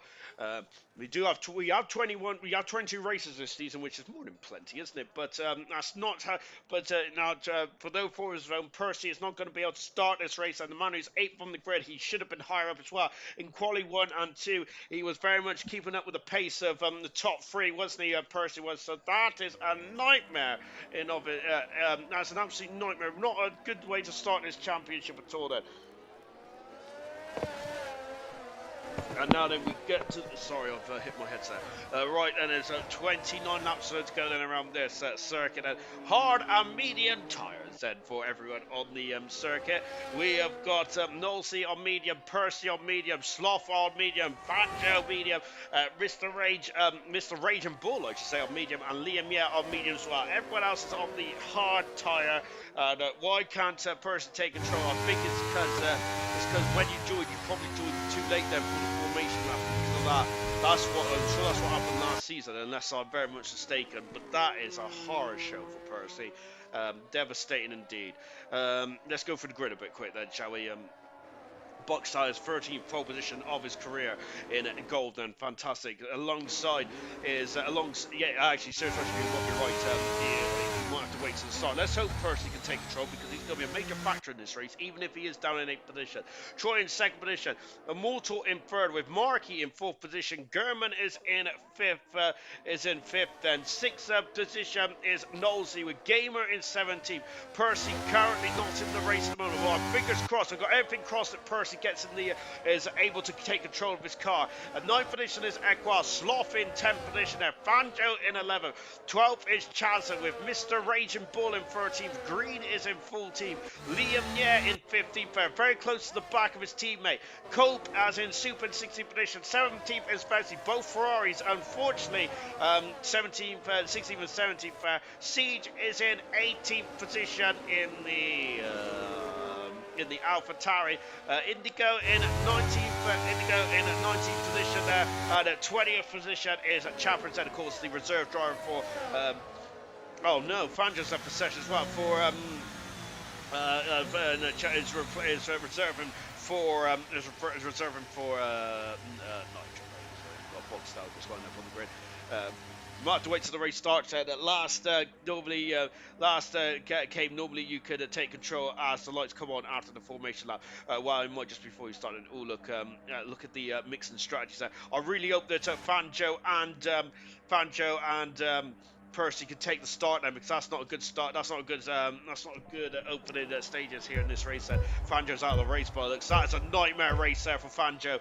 But nightmare start there as well, as we got a teleporting car then. And here we go then. Look at Troy. He was pointing to Boxall's car. It's lights out. It's go here. Look down McLaren in the back. That has just been left. And that is, I think, Fanjo's car. We go down into turn 1 there. And it is Troy who leads then, with Boxall in 2nd position. And the 2 champions followers from last season are banging wheels already, but Boxtel has taken the advantage here, and goodness me, we're going to start to need to go on here. Immortal then in 3rd position with 4th German, Markey in 5th position, Equans in 6th, and Gamer in 7th, Percy's down into the 19th and last at the moment with Fanjo out of the race, unfortunately. What a shame then. Oh my goodness me then. And we go down into turn 8 then as well, accelerating away. Currently then, as they all got away safely, it looks like majority have been. So we've got both the Haas cars are racing. Chaz in 9th position. And what about Indigo trying to force his way through? And we got Mr. Raging Bull also having a sniff as well. Green over in 12th position. Indigo up 6th position. They're having a great start. Indigo is make that 7 now as he's alongside Green. Has he passed Green? He has. He's up into 12th position here. Good stuff indeed then. What about Percy? Percy is racing. I think that he's got a solid car. Fanjo's back in the session, but I out of. I think he ain't gonna be able to take control of his car. What a nightmare start what a nightmare race there for Fangio. Coupe is pulling off to one side then. Is there problems for Coupe and lap one completed. Coupe is right down to the back of the field. So problems there for the second Ferrari of Coupe. Of course, he drove for the Haas last season. He's driving for Ferrari this season, but he's dropped to the back of the field. He's had problems. He's coming into the pits. Coupe is what a nightmare start then for the Ferrari driver into the pits now. Then Coupe is and the Ferrari mechanics are coming out to the pits. Well, Indigo have been a fantastic 8 positions there. He's having to change the nose cone and gone to the medium tyres. That's a nightmare start. Indigo has lost the whole of the wing there for Indigo. Goodness gracious me! And in the Red Bull, and Indigo has lost the whole of the front wing. Percy now in his 17th position there. The more things change, the more they say. The more things change, the more they stay the same, don't they? As Percy once again counter come through the field for Indigo out to the got lost the wing as well. Boxstar leads. Second is Troy. Third is Immortal with German up in the 4th position. Markey in 5th. Equals in the 6th position with Gamer 7th. Knowlesy in 8th. He's the highest of the medium runners so far. Everyone in front of him is on the hard tires. He's gone very deep into turn 10. Cat and Chanza in 9th position. 10th is Liam Yellen. Slop in 11th position. Green in 12th. Mr. Rage 13th. Besley in 14th. Chappers 15th. Siege 16th. Percy 17th. Indigo 18th. And the Coupe is now out on the medium tires in that 19th position there. On board now with Boxstyle, who leads third, and he's got a 5-10% gap. And DRS will be enabled at the end of this one then, and that's when it's going to get very interesting indeed. That almost everyone apart from Indigo and Coupe are within DRS range of each other by the looks of things as we come out to the final turn. As Vesser is asking if the F1 World cars are slower than the actual F1 cars. I don't think they are, but they might be. I'm not too sure. C said has dropped down into 17th position as Percy now making his way up into 16th position. Into the pits comes Indigo in the Alpha Tauri car. I believe it's Alpha Tauri. No, sorry, it's the Red Bull. Well, that's not good, is it? So, yeah. Great stuff for Indigo. Right, says Sam Green having a look at the inside into turn number 4. That is Green. There is Green is all over the back now of Mr. Rage and Bull, who's in 12th position there. Cooper's now up into 18th position there with Indigo coming to change his nose code, but then ended up deciding to call it a day, which was not very good on the opening race. One lap, one or two laps of the opening race there in the golf. I know we've got 21 races to go. Goodness gracious me. And it just accelerates the way down, coming down the back straight here. Then Vesser on equal cars, the tyres die quicker for that. Then it's worth a shot. Then Gordo was saying, I wonder if anyone will stretch from mediums to soft tyres. And Gordo was saying, and then Gordo said it is worth a shot. Because I misread that message there. Right, then it's on now. For the first qualifying shootout went to Boxtel, but what is Troy going to do here then? As you can see, coming across the line then, so we are expecting a long first stint then, as Vesley has lost out then, because up into 14th position now goes Percy. He's got 2.5 deficit between himself and Green then, but he still has DRS, and of course as he overtook after the DRS detection zone, here's Chappers then having a look in the Caterham. Of course he's in the Aston Martin, but it does look like a Caterham. Is Serious Mushroom was saying. Slopping still just trying to fend off 10th position there. Markey has just got past German there right in front of us, and let's take a look at that then. And look, yes, he's through. Markey up into 4th position there. Great racing there for Markey. Great qualifying here, and now it's them three turning nicely into the race set. And just watching German then all over the back now of Markey, but now has Markey got the pace to stretch away. Then it's very difficult to get outside the DRS detector zone with so many here. We've got 3 DRS zones here. The most we've had is actually 3, but we could have 4. We've got 4 in Australia. Where's Knowlesy? As you can see, Gamer and Knowlesy are racing each other. Now, of course, Gamer well off the circuit there, but Knowlesy is through and up into 7th position. He's on the medium tyres there at the moment then. Look at this, and goodness gracious me, as they flick past me now into turn 12, but gap in the front, 3/10 of a second at the moment there. And Knowlesy is a second back from Equals at the moment then. then. I think Marky's a second and a half back from Immortal as well, as the top three are starting to extend their advantage at the moment as we come down into the final turn then of the opening couple of laps here. What is Chaz doing? Chaz is basically not a zero, next to no practice at all, and this man is doing a great job in Bahrain here, isn't he? Trying to be, it's going to be an unknown race this when it's facing for Chaz as he gets to work out the strategy and the car then. And what is going on here? We've got a very congested battle between German and Markin, and Nosey has gained almost half a second there. And look at the top three there, goodness me, Lionel Stern at the moment, there they are, then it is a McLaren, a McLaren, a Mercedes and a Williams there, goodness gracious me, who's who of Formula 1 is there? Nosey is once again having to defend there, not defending too much there. Vesley and Siege are also having a good old scrap for 16th and 17th position on there. Kupas and Soup down in the 18th position at the moment there, unfortunately. Vesley hards to softs do work there. It's amazing how tight this is. Gordo is saying yeah, hard runners can do Gordo, but it will be used soft tire, but it will be used soft tires at the end. The undercut is OP on this game too. Of course, and it wasn't very OP on the last game, was it? I read those comments the complete wrong way. I apologise to all you guys having a discussion there. So I should have been looking from a top down rather than bottom up then. Shocking behaviour. What isn't shocking is that's a livery there, the Triple Crown livery of the McLaren Mercedes. And there he is at the moment. And Slough in 10th position then. The second highest runner on the medium tyres there. They will have, as we mentioned about the undercut in the comments between Gordo, Cirrus Mushroom and Vessier, that the undercut is quite powerful on this game at the moment though. So yeah, these drivers on the medium tyres will get the jump on their harder compatriots at the moment. Chambers is 2.5 seconds behind that Green at the moment. Percy making his way up into 30th position there. Is a gamer now is past Nosey. Nosey's sticking his nose up the inside there, and goodness me, that there's wheel to wheel there. And look, the back to the front is also getting very heated as well at the front. I don't know where to look at the moment. It's an incredible battle. I think that second Alpine car is the marking, and Nosey has lost his position there to gamer.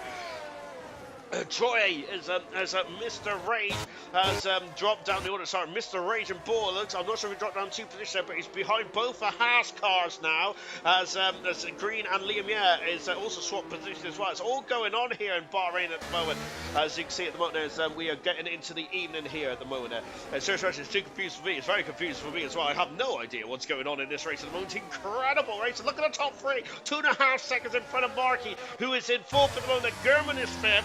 Equal 6th with Gamer and Nosey, 7th and 8th position, and there's a gap of about 2 seconds between Nosey and Chazza. Then we have Sloth and Percy in their own battle, then another gap of 1.4 seconds. Liam, yeah, that's a problem there. There's the spin there for Coop, no, for the second Ferrari. I don't know who it is actually, to be honest. Oh, it's a Mr. Rage. I apologise. I thought it was a Ferrari on the dot. So you're shocking, you think I'll do a better job than this? Absolutely horrific stuff indeed. I haven't had the point yet. Over the start finish line, Equas having the 5th finish line, drop getting past German, and oh my goodness me, as he is going for the switcheroo, but no dice at the moment there. Equas having the 5th finish there. We've got Siege getting past Chappers as well as Orlando Bessie, but it looks like goodness me, got 3 abreast going down to turn 1. There's a slight bit of contact there between Siege and Bessie, but Siege has 14th position as well. Oh, pun intended. Shocking behaviour. Should sit down. Right, Boxtel leads. 2nd is Troy. 3rd position then is Immortal. The top 3, there they are. 1, 2, 3 cars. Good heavens, very much Lionel Stern at the moment. Markey's off the circuit. Oh, he's gone right the way down the order there, and Markey has lost out majorly, and from 4th to 11th there, and he's come back on just in front of the House team, and in green on the outside. Markey is going to have to get his tyre temperature under control. Then here comes the green doing the old switcheroo. Was there contact, or was that a mistake there for the Alpine car? There's the Williams car. Percy having a looking, trying to get past Sloth and move up into 9th position. No dice at the moment there. No dice at the moment. But let's take a look back at this battle here. Was there any damage on any of these cars? And was there a incident going on then? Goodness me! Then and now coming down the order again. Look at those top 3 once again, and it is all all action here at the moment. Absolutely incredible stuff indeed that from all these drivers out there so far. But we haven't seen any two major issues on the TV footage at the moment. And here comes Equals. Equals is having a look then, and he is past German, the season 6 champion. Equals, the runner-up for silver last season, is now in fourth position there. And as Serious Russian says, yes, he does belong here. Definitely, he has shown that he belongs here. Gamer up in the 6th as well. Strong start to the season. Really good stuff indeed there. Really good stuff indeed. That is, I have to take a breather in this one. All I'm doing is just sitting on my rear posterior, just talking about these drivers. But so they're doing the real work here. But goodness me, and we got more overtaken there. Markey back up the inside, getting past. Oh, contact there, and they're getting very much wheel to wheel. And Green up into 11th position. Then Markey down into 12th, and there's Liam in 13th position at the moment in the second Haas car. My goodness me, Percy all over the back now. Then as we're on board with Lucas Percy having a look then, and we got German, who is now dropping down to 6th position. German is well off the circuit there, and he's lost out badly, German has, and now Nosey is starting to creep up behind her as well. German has gone from 4th to 6th in the last couple of laps or so. Is there problems for German here? They're just on board now, but he is really struggling. The Alfa Romeo, which looks more like the Apex racing car. Nosey on medium tires, but then go for an attacking first strategy here is Nosey, and out of coming out of turn at 13 as well, all over the back now of the all over the back now then of German is Nosey then coming through the complete lap 9. We've got 20 laps to go in this race, and winning the medium tire is going to come into the pits. Of course, I would say in the pit lane, the pit window is probably going to be open sometime now, I believe, Ben. Here comes Nosey then, and out he goes then from the slipstream. Then German has lost 3 positions in the matter of a couple of laps here. And what is going on here? Percy up the inside, and he's got past Slop. Oh my goodness me, remember Ralf Schumacher and Soto trying to go through there at the same time in 2004. That didn't go out too well, but Slop and Percy did a much better fist of things. I'm now up into 9th position as well. Markey is defending from Green as well. Markey trying to recover after being as high as 4th position in this race. He's down into 11th now. We don't know what happened just yet, do we? Look at this. Look, there's Equals, and followed by Gamer, Nosey, German, and Chaz at the moment. Then we got Percy and Slop also on the facility as well now. Goodness me, then there is a lot of DRS trains out there at the moment, isn't it? Of course, if you break off from DRS train, it's very difficult to catch up. Markey is trying to do that now. Nosey is also broken out of the Gamers DRS, and so with the top 3 as well. Mortal is for very momentarily also on the DRS range of Troy, who is putting the pressure now on Boxtel. Remember though that Troy, who is the world champion, these two went head to head in the championship last season, didn't they? It almost went down to the wire, and well, tonight then, goodness me, the winner, it's not good, the winner's not going to take the whole spoils of the season, but it is going to be an advantage to win the opening race. Of course it is. Coming across the line now that Boxtel leads. He is harvesting, here comes the champion Troy. He's having a look then, but going into turn 1 then, he's just a bit too far back. Chaz has got past German as well. German is dropping like a stone at the moment. The Gamer up into 4th position. Yes, he's done it. He passes Equals and moved himself up into 4th. Magnificent stuff indeed. The race lead. Oh my goodness me. And Boxtel, contact between the 2 rivals here, and between, oh my goodness, there's contact again, and Boxtel has been spun around, and Boxtel's retired. Oh my goodness, Equals has gone into the side. It's going to be a safety car, but Boxtel retired from the race then, and Equals went into it. Equals is out of the race on the spot. Oh my goodness me, and that's our 3rd and 4th retirement in this race. Oh goodness me, and the championship, the runner-up from last season, Boxtel, out of the race, as I think the Troy in was getting very close, weren't they? Rubbing wheels, banging wheels, and I'm wondering if that might be a bit of fallout from a couple of times they did come together last season. Unfortunately, that is a flashpoint in this race already here, isn't it? But out of the race goes Boxtel. Equals, an innocent. An innocent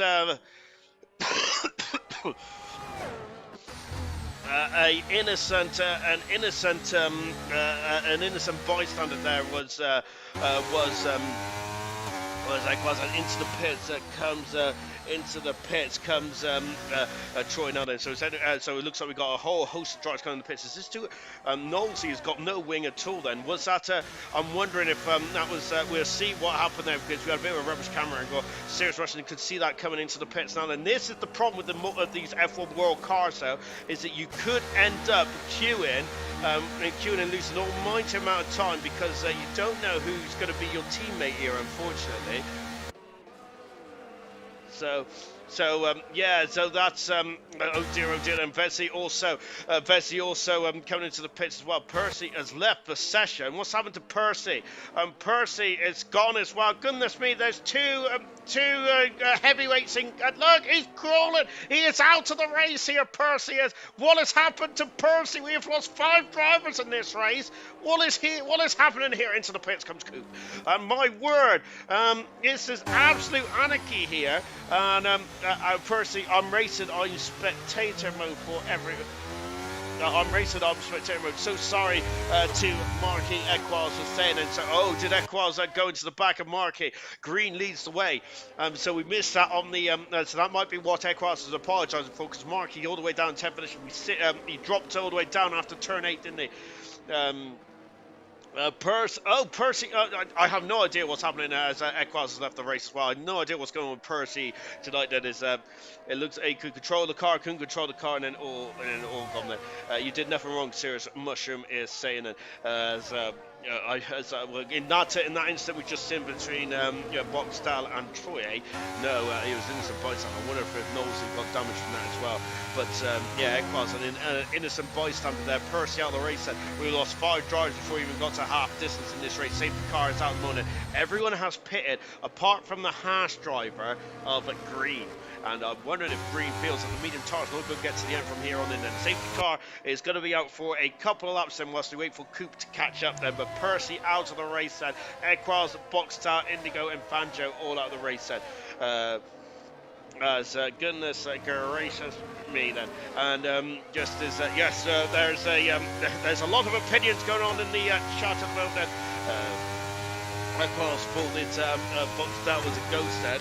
As Boxstar's car was solid when Equals went into him, and unfortunately that was just it. But yes, it was unfortunate. It was the frustration potentially for Boxstar, but that is a cardinal sin, unfortunately, and.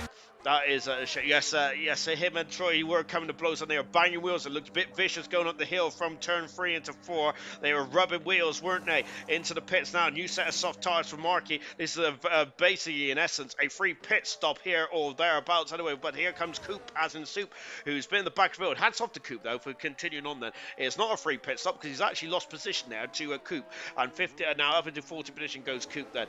Oh dear. And so there is going to be a lot of aftermath, isn't there? Feels like as we start to meet to go on then from last season, isn't there? Of course, it was a very adventurous and action-packed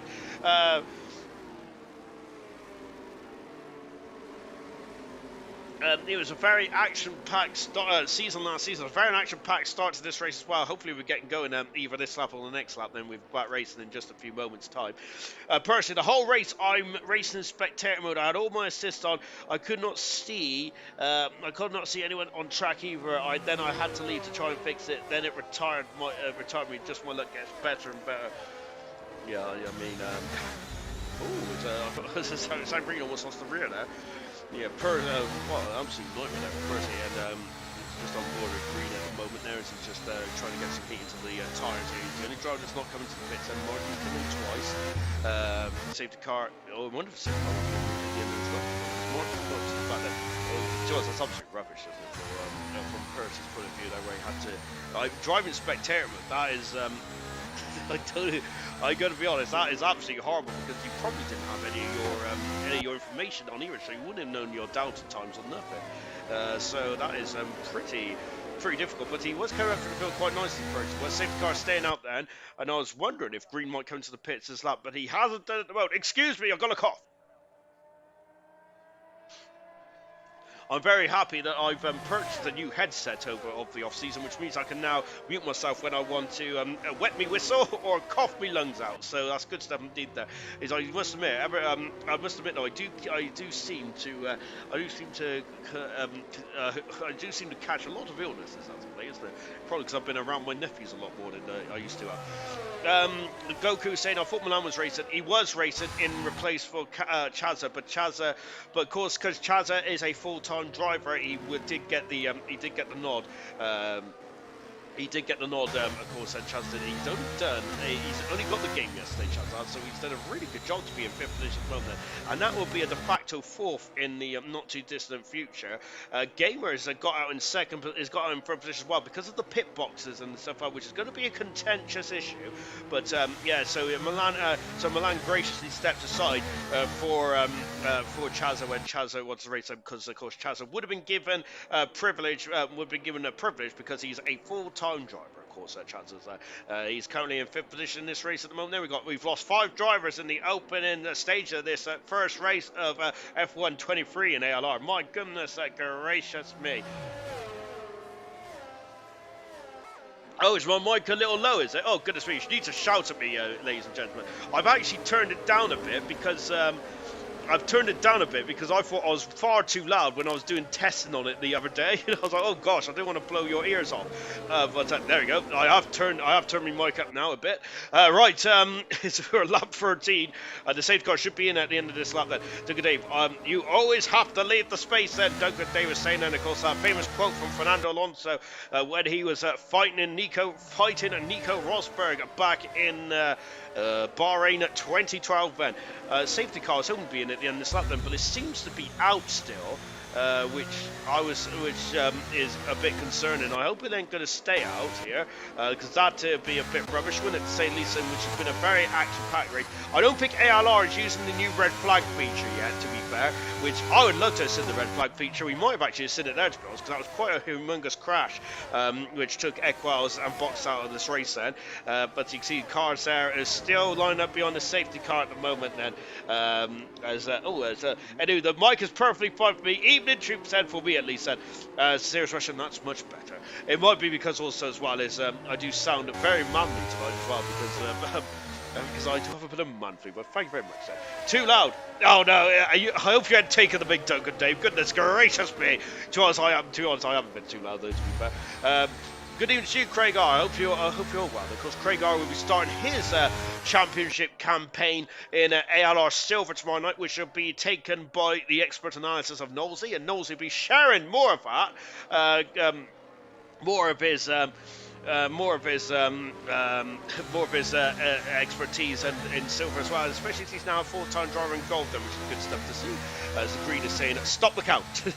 I think we should stop the count, should we? Can Green get his first ever race win here tonight then?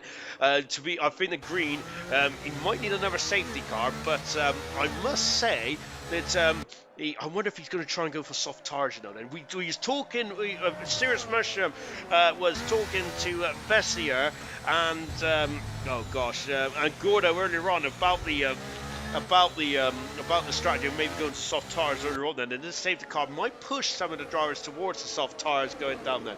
As we're just now watching the safety car. Thank you very much for sticking with us as well. I'm loving the amount of guys and girls watching the stream tonight. Absolutely appreciate it.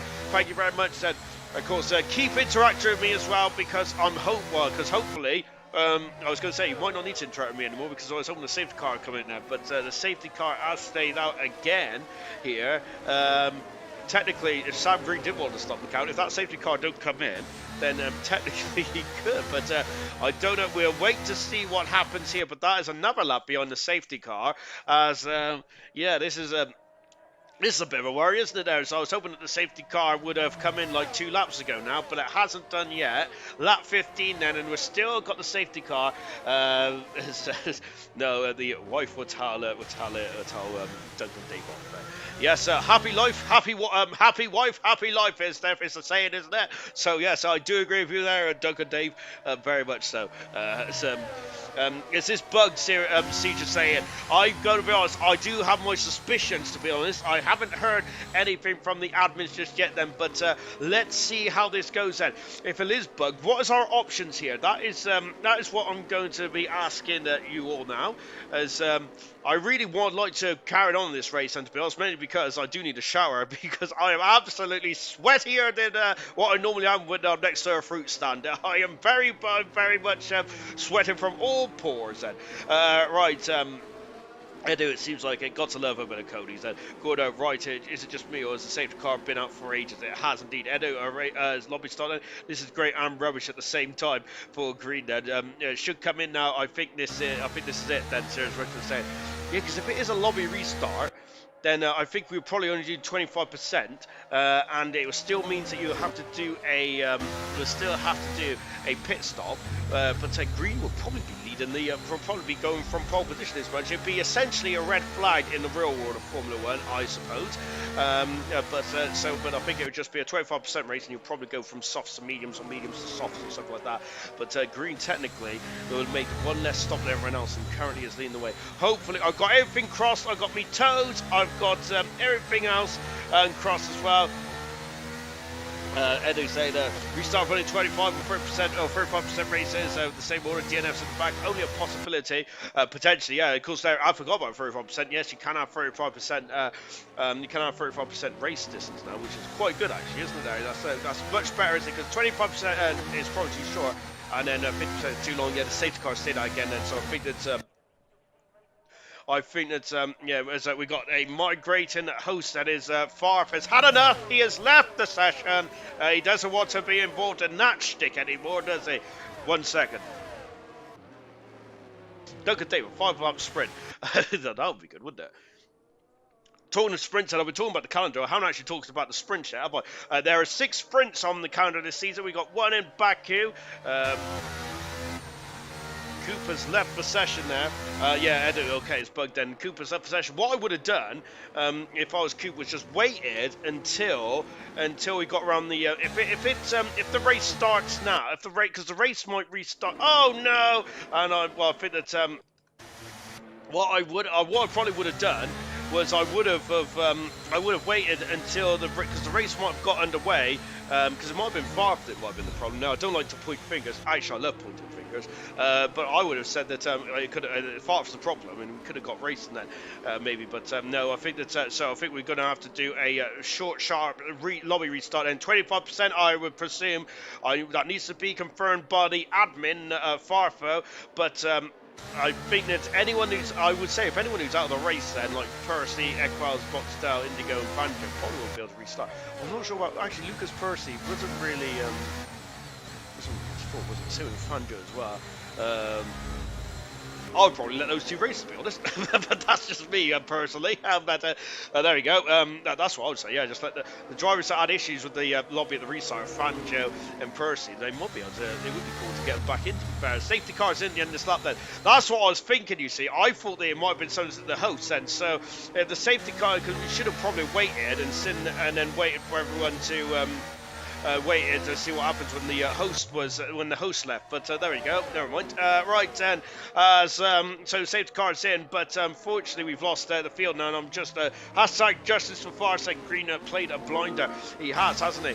Right then, I've got to leave the session then, and it's going to get interesting, isn't it? And there's, I haven't really been in many lobbies on F123, to be fair, because I've got to be honest, I don't know.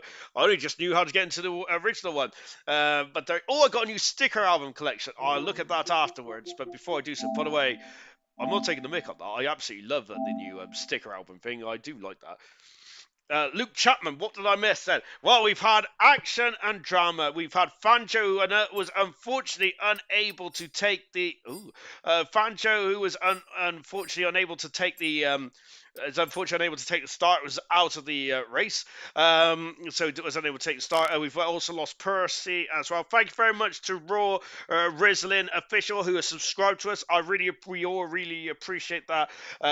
Lucas Percy, can I rejoin, please? Because I didn't retire. Technically, I was going to say you'll have to ask Farf, but I would have said yes. You and Fanjo, because technically both of you drivers didn't had the lobby issue. Then surely you should come back in. That would be how I'd do it anyway. I would not let the people who retired because I would not let the people let the start to the people who retired because they wanted to. Yeah, to be honest, I think that like Indigo, for example, did do a pit and quit, and I think Equaz, even though it wasn't his fault, him in box that crash. But I think that Fanjo and Percy potentially might be able to. 25%, 14 laps, and Farf is saying. But Farf, could you also confirm if Percy is able to come back and lobby and Fanjo if he's still around as well, maybe? Farf's invited me. Good stuff indeed, man. But the people who was bugged should start definitely. I think that that's my first and only good call I've ever made on this in this old commentary box. And Vestia, what happened then? So unfortunately, the safety car got glitched, and so what we're doing is a 25% race, and we're going to start from how the grid was, and which means the green will be on pole position. In essence, it is basically like a red flag then. So green, who hasn't stopped yet, then can agree on fresh tires. Then I will be getting away then from the field then. So hopefully we'll have Fanjo and Percy in this one then, but they'll be probably down near 16th and 17th on the grid then. The three drivers that retired for incidents or calling it a day would not be allowed back in the session, I believe then. But yes, the action packed of the race, and Boxtel and Troye came to blows out of turn 4, turn 5. They was rubbing wheels, banging wheels. Boxtel came off worse, and then he retired the car on the centre of the circuit. And Equaz, and unfortunately, the AI then started going forward, and Equaz was T-boned out of the race. And I'm sure that Knowlesy had damage as well involved in that instance as well, because he was very close then, and there was a lot of debris being pinged here, there, and everywhere. It was quite a mess, unfortunately. And now then we're getting ready to go to the end. Farfetch confirmed it was a safety car glitch. We should have probably waited though to see what happened. If when Farf left, we should have waited to see if the safety car came in the pits or not. But there we go. Enough anyway. So at the end, there was a red flag in AR, even though it was switched off. Laugh out loud. Yeah, I would have loved the red flags on personally, but unfortunately, I think the admin's like no, because that would probably cause more issues than what they were. But we got 16 in the lobby then. Hopefully, I think we're missing one more driver. Then we'll be getting to go in then. Hopefully, we got Fanjo in as well. We got Percy, who's going to be making the restart here before we get going. Then Gordo, right? I'm sorry to switch the topic. No, there we start about the topic, my man. But bought a bag of Cadbury Bites the other, and it counted them. Only had 15 in the whole damn pack. Generally tempted to complain. That's scandalous. That is scandalous, to be honest. It's like when you buy like a box of chicken nuggets and only have a 9. I went to my local chip shop the other day, and I normally have 8. I only had 7. I was absolutely fuming. Would I have complained? Probably, but I'm quite lazy, so I didn't want to walk all the way back up there. But yes, that is scandalous and absolutely outrageous. And due to missing the first, so Fanjo will not be allowed to rejoin due to missing the first lap. Then that's fair. That's fair enough. Person be allowed to join because of a pitch glitch. Good stuff indeed. Then, so there you go. It's good to have it. It's good to have all this stuff clarified, isn't there? That is the beauty, isn't it? Excuse me a minute. Oh gosh.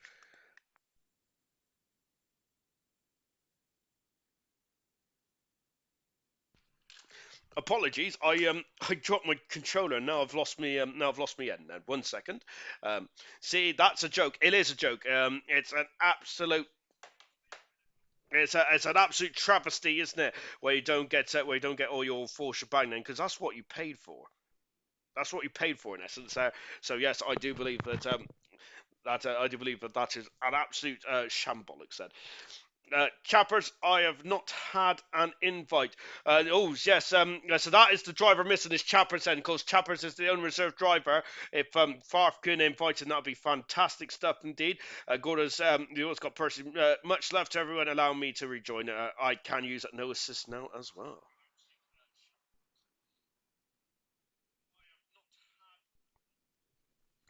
And yeah, so I think Chappers is now in. Then I think he is anyway. Right, as we just got the trap map on, and we're getting ready to get going then. For hopefully the second half of the Grand Prix. So we've had a red flag in our opening race here. Chappers. Oh no, sorry, that's an old message.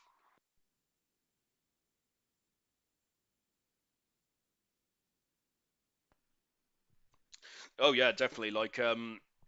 I think I had a I love a mixed grill from the old Weatherspoons, Gordo, and I think the prices have gone from like 10 to 12 quid now for a mixed grill, which is absolutely outrageous.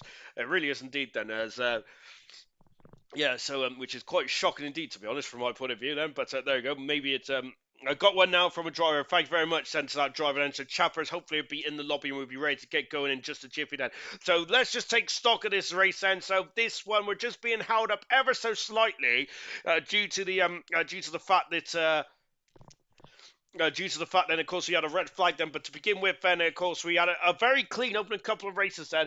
25% races going to be fun, Nausea saying it. So we had so the first half of the race, very much on the edge of your toes, and everyone is pitted apart from Green, and he has stayed out. He took the gamble. He's now going to start from pole position, in essence, for the second half of this race. Everyone still have to make at least one stop then. There's one stop on different compounded tires, whether that's a soft or medium or soft. So Green is going to, in essence, make a pit stop less than. If he, of course, he stays out of all the drama, it will be a standing start. Whether we're going to have formation lap on, I do not know. Is far, of course, the master ceremony, just getting himself sorted out, and then we'll be getting raced as well. But thank you very much for joining us on this hot Sunday.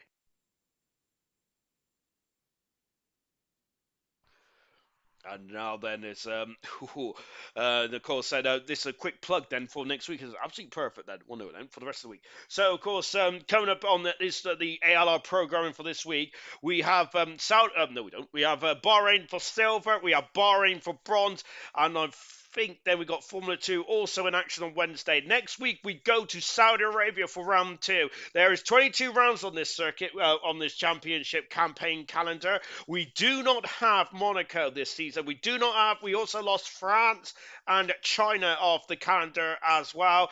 But those may be back on for season 10. Then it does remain to be seen. Then Equals be allowed to race but we'll be starting at the back then.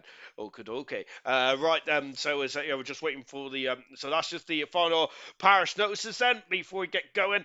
As we get going then for the start of for the second half of the Bahrain race then here then as equals. I said thanks. Farber's much nicer than me because there's me saying, "Oh yeah," because Equals was out of the crash, he's out of the race and stuff like that. But no, Far, I got to say, a very nice gentleman, albeit he does live in Ipswich, doesn't he? It's like I drank a MacB flavored. What's a MacB flavored water? Don't know if you get them outside of Scotland, and they went up by 3.9, £3.90 for a bag of six. It's like the Tesco's meal deals are now £3.90 instead of £3, which is outrageous one. Unless you have a club card, of course, which I'm too lazy to get one. As Oprah would say, you all get an invite. Then is Sir Russian quoting that famous meme. Yes, indeed. Of course, we've had a lot of memes today, haven't we? Good stuff indeed. Right then is hopefully we're going to get going in just a jiffy. Thank you very much for keeping. Thank you very much, for keeping yourselves invested in this one. Very good stuff indeed. Hopefully we do have the patch, don't we? So we can have the official F1 cars for next week. Don't get me wrong, it's been a great race, but. Don't get me wrong. Don't get me wrong. It's been a good race, great race. But I do wish that we had the official F1 cars. That's one thing that is really has been a bit of a disappointing thing for this game. But everything else has been really good. I think it's been really solid there. Not much in terms of issues apart from the safety car glitch, obviously. Where am I? Came out the pits P8, so I should start there. So the Farfus got P16, so maybe Farfus ran out of all his his ran out of being nice, hasn't he? There, good stuff indeed. Then, or maybe not so for Percy.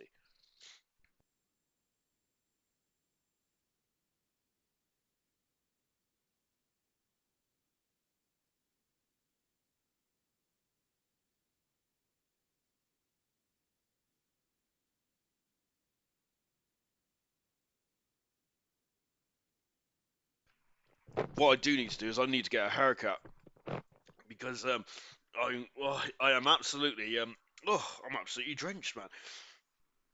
As a P17 for Equals and Percy, that's for at least on but B is a company that make different kinds of flavored water. They're really nice. Need a good start. Equals saying, "Oh, that's a stinger." Percy saying, and Sam Green pole position was one of the greats. And it really was indeed. Was absolutely fantastic there from Green. Absolutely fantastic there from Green, and yes, indeed. Then yeah, Green. And technically, this doesn't count as a pole position, unfortunately, though, Green, because yes, you have to qualify, on pole. But however, starting first, I'm wondering how Green is going to adapt to this. He was the only driver not to gamble to come into the pits under safety car period. Then, and the red flag came out then when we had the safety car problem. Burt Molander would not go away, so. And so we've had to reduce the red flag the race, reduce it down to 25%. That's 14 laps. And there still needs to be mandatory pit stops, so there will be soft to medium or medium to soft tires unless someone has an issue and go hard potentially. Well, I think that's the strategy anyway on the 25% race. But either way, then we are about to get going in for the start of for the resumption of Bahrain then as well. Then, so yes, just another halfway through this Grand Prix, just another 14 laps to go when the players get themselves sorted and we get going as well. Equaz has returned back into the field, and so has Purse as well. Then, so those drivers have been able to resume the grid, resume the race. Then, but unfortunately, both those drivers will be 16th and 17th on the grid. Then, everyone else will be started where they was behind the safety car. If you'll get the cut of my jib, fantastic. But yeah, this is going. There we go. Then, so I think that we have got a formation lap.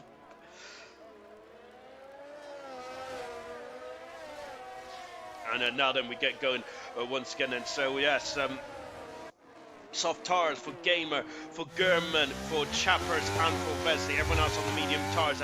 So everyone is starting how they finished behind the safety car. Let's go through the grid then, as this is the second half of the race now. And this is then, so this is the 14 lap race, and we still have to do pit stops in this one, albeit, yes, we have had a red flag, and technically you don't need to in the real world full one, but we've had to split the race into two technically, so there still needs to be mandatory pit stops. Green, who did not pit, so it's not pitting, it will be pitting technically one lap less than everyone else, and it's on the medium tyres now. Troy is in second position, and of course he started second in the original race, and him and Boxtel came to blows. Him and Boxtel came to blows then, and of course which triggered the safety car, and that is going to be interesting to see the fallout from that, because I'm very interested to see what their opinion is on that one. And we got a Gamer on soft tires, Immortal on medium, with Chazza on medium as well. German in sixth position. Before that safety car, he was dropping like a stone. German was there. Slop in seventh position. Novelty, I think, because of the wing change, is down into eighth now, unfortunately. With Liam Yen now in the top 10. Siege in a 10th position as well. Chappers in the Caterham styled. Aston Martin in 11th position there. Vesdy's made it 12th position. Mr. Rage down into 13th, and after a spin, then Coop, who was been at the back of the field for majority of this race, and back in the action then. Markey, who it seems like him and Equas came to blows there down into turn 8. We didn't see that. Percy gaining the start as well. Same with Equas as well in 17th position then, as we are about to get going then for the second half of this race then. And Sam paid the safety car driver, so he had to stay up then. I do that. I think there's a bit of bribery going on then from Sam Green, and as he gets himself onto the first place grid slot here. Look at that, as he adjusts the steering wheel as we are about to get going once again then. As Gordo was saying, he would love to see Green win this. Troy once again pointed his car towards the man who started first on the grid then, and we are just waiting then for the start of these red lights, and hopefully everyone has got control of their cars, and it's lights out for the second half of Bahrain.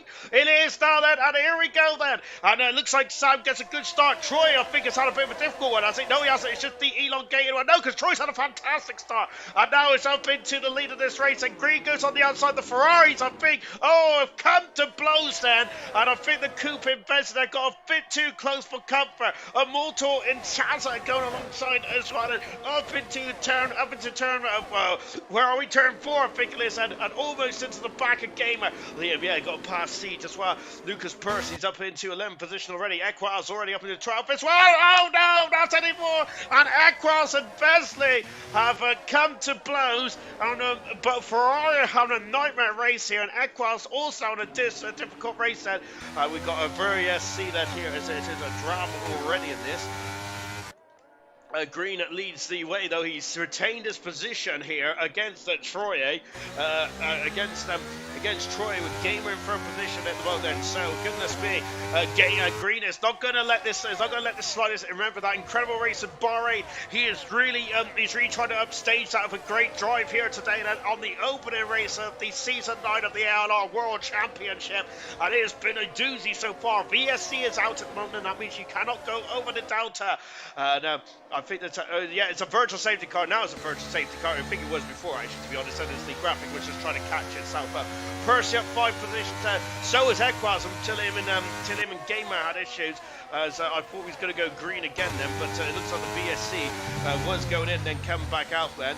It looks like that it tries to go in. And yes, now we're green again then. And here we go. So green is away then. And who is that in the background? I think that's German there. Try to have a look there. German's past Chaza and into the pits. That's one of the Alpines there. And I think that's Nosey, is it? No, it isn't. It's Markey. Markey into the pits. And Mr. Raging Bull and Vesey also into the pits as well. Equaz has stayed out. German is now in the 5th position there. We got Liam getting past Nosey and up into 9th position there. And Nosey was very much pinched on the exit there at turn 3. Now here comes Percy. Is having a look there. No dice at the moment there, but he's up 6 positions there. Make that 7 as Nosey has dropped down into 10th position there. Nosey said he was a very high qualifier, but at the moment the 2 Alpines are struggling at this moment in time. Then are on board then with the world champion Troy, who is going to be very much looking over his shoulder. I'm sure he may have the broadcast on in the background somewhere, or he's getting fed information about what's going on in this race. But I think that who is he going to be concerned about? I think he should be concerned about the AlphaTauri, who he was driving for last season of Gamer, and a Motor as well. German also trying to find his pace as well. Good 17th then on board now with the champion. Then here's Troy. Of course, then there is going to be a lot of there will be a lot of fallout, just like last season. Then as of course Boxtel and Troy came to blows at the Japanese Grand Prix, and of course here tonight then it looks like something very similar has happened here. Let's see the driver's point of view. And Percy up into 8th position. The man is a machine at the moment, isn't he? Goodness gracious me, coming out to the final turn, and no DRS yet. DRS will be available now then at this lap. Then look at this, here comes Troy. He may not need DRS, and he's going for it. He's out look there, but he's a bit too far back at the moment. Down into turn 1 here.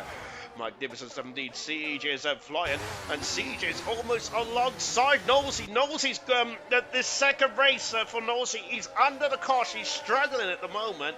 Is Nosey now? I'm not sure what's going on with the Alpine car, but it's not looking too healthy about that. Markey down into 15th as well.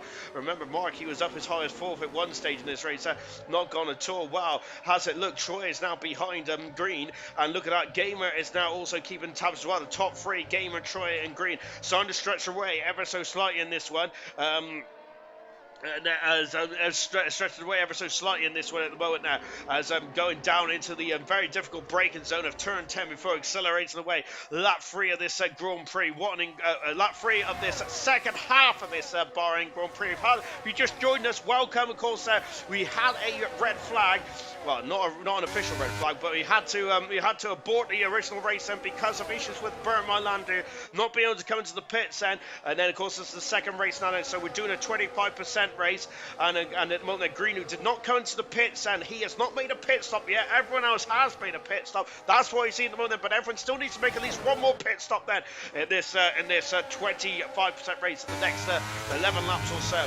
And I think the soft tires will be starting to get painful in the next 5 or 6 laps or so. Troy takes the lead of the Bahrain Grand Prix, and now Gamer's through as well, and up into second position there.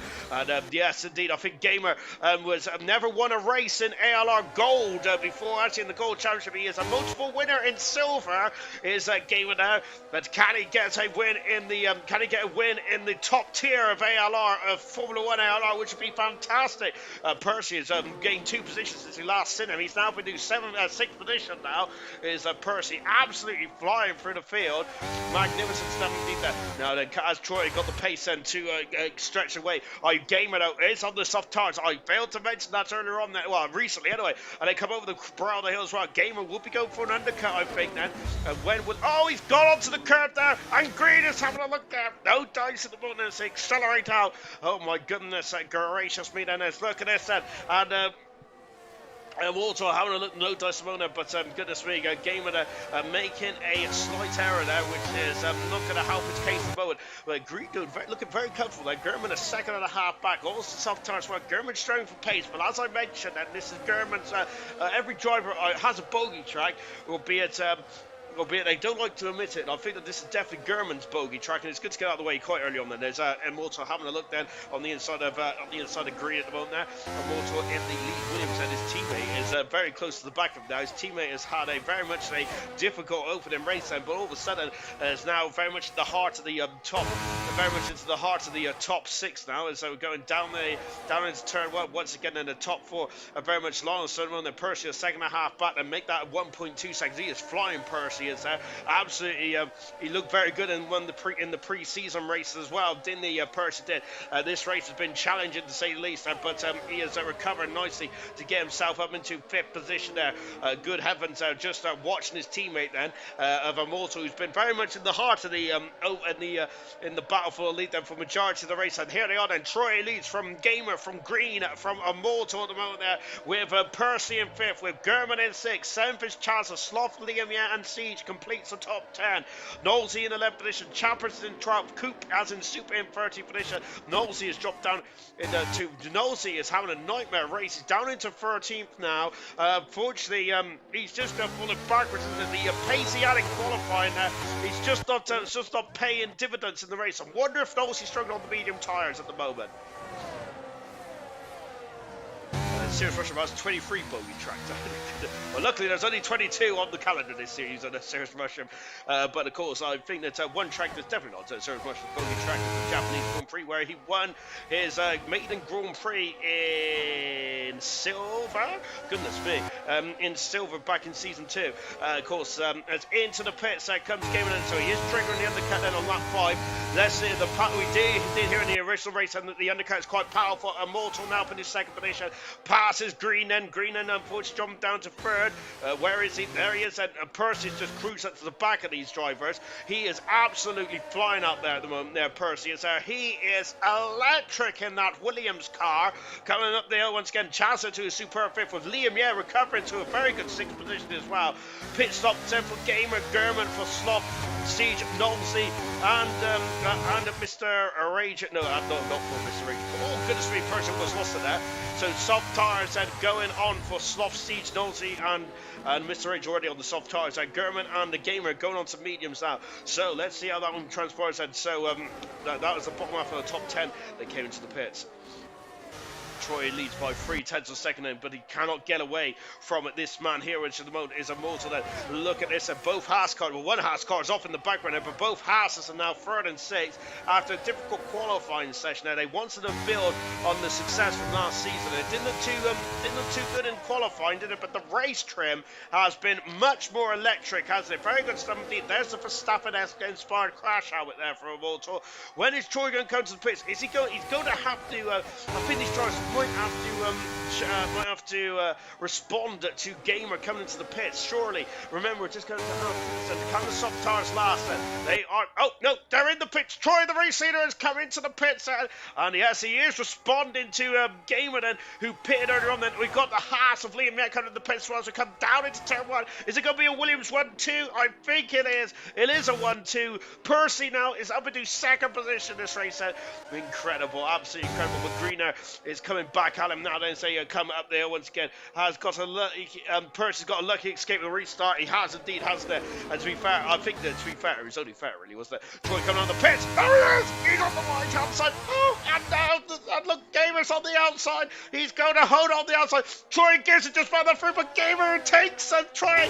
But then they're going to go wheel to wheel. Troy's on the soft tyres now with just 7 laps to go in this race now. And can the soft tyres get to the end? That is quite early, but he had to respond because Gamer was flying. Of course, with the fresher tyres, we heard the chatter in the comment section earlier on. But Troy has lost the lead, but the soft tyres will be quicker at this stage of the Grand Prix, and they certainly are. He's all over the back now. Slop in 9th position. German jumping down into 10th at the moment.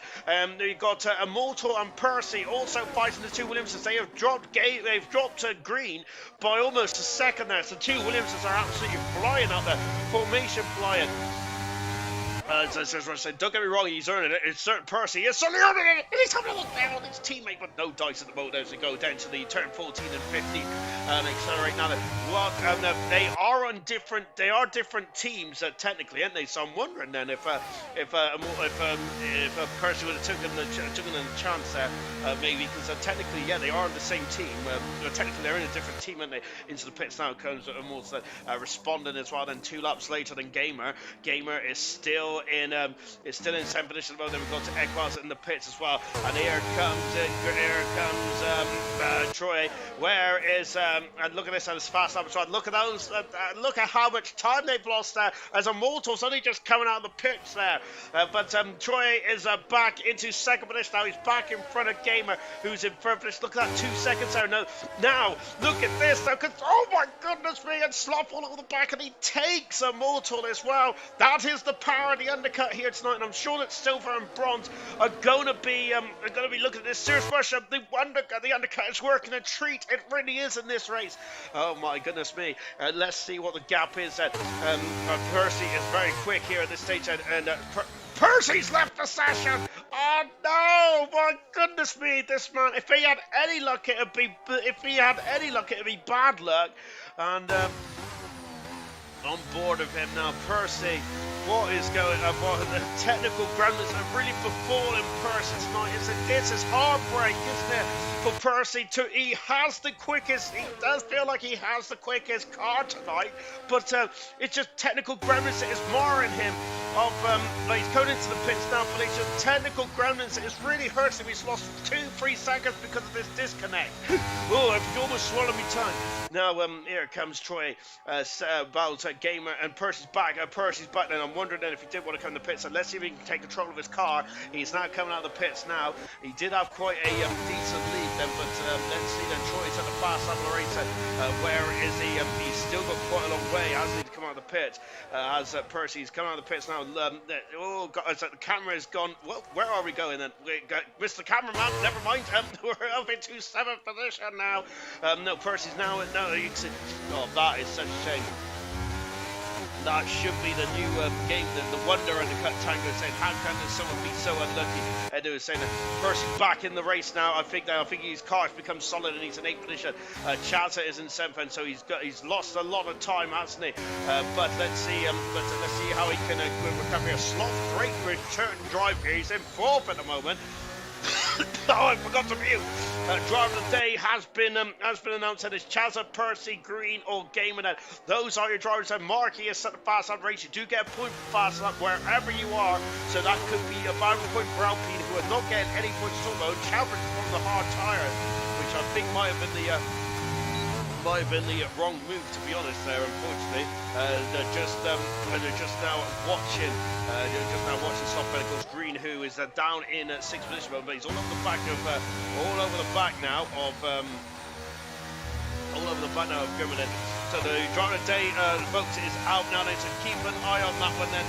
Percy, I'm going to smash you goodness gracious me, but I think he'd be serious for us to say he's going to smash him the boat for driver of the day. Troy leads.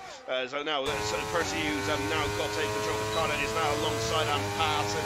Chaz has moved himself up to 7th position, and Green has moved himself up into 5th position.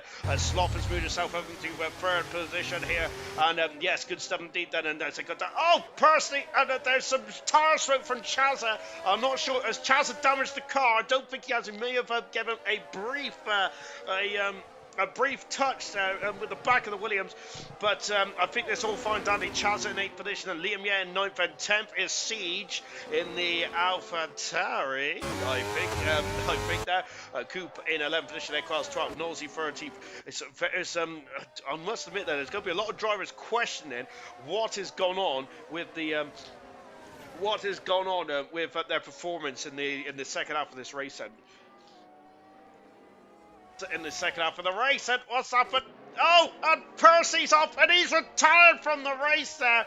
And what's happened there with Gurman has also cruised as well. He's got a 10-second penalty, and Percy is out of the race, and that's dear oh dear. And Gurman someone's got a 10-second penalty. That's got to be reviewed, but it's a safety car here with just a number of laps to go. Chaz has got the most votes at the moment here, and goodness me, but Percy out of the race, and bad luck is, I think I'm going to be honest, Percy's had the pace tonight. He has just had so much rotten luck.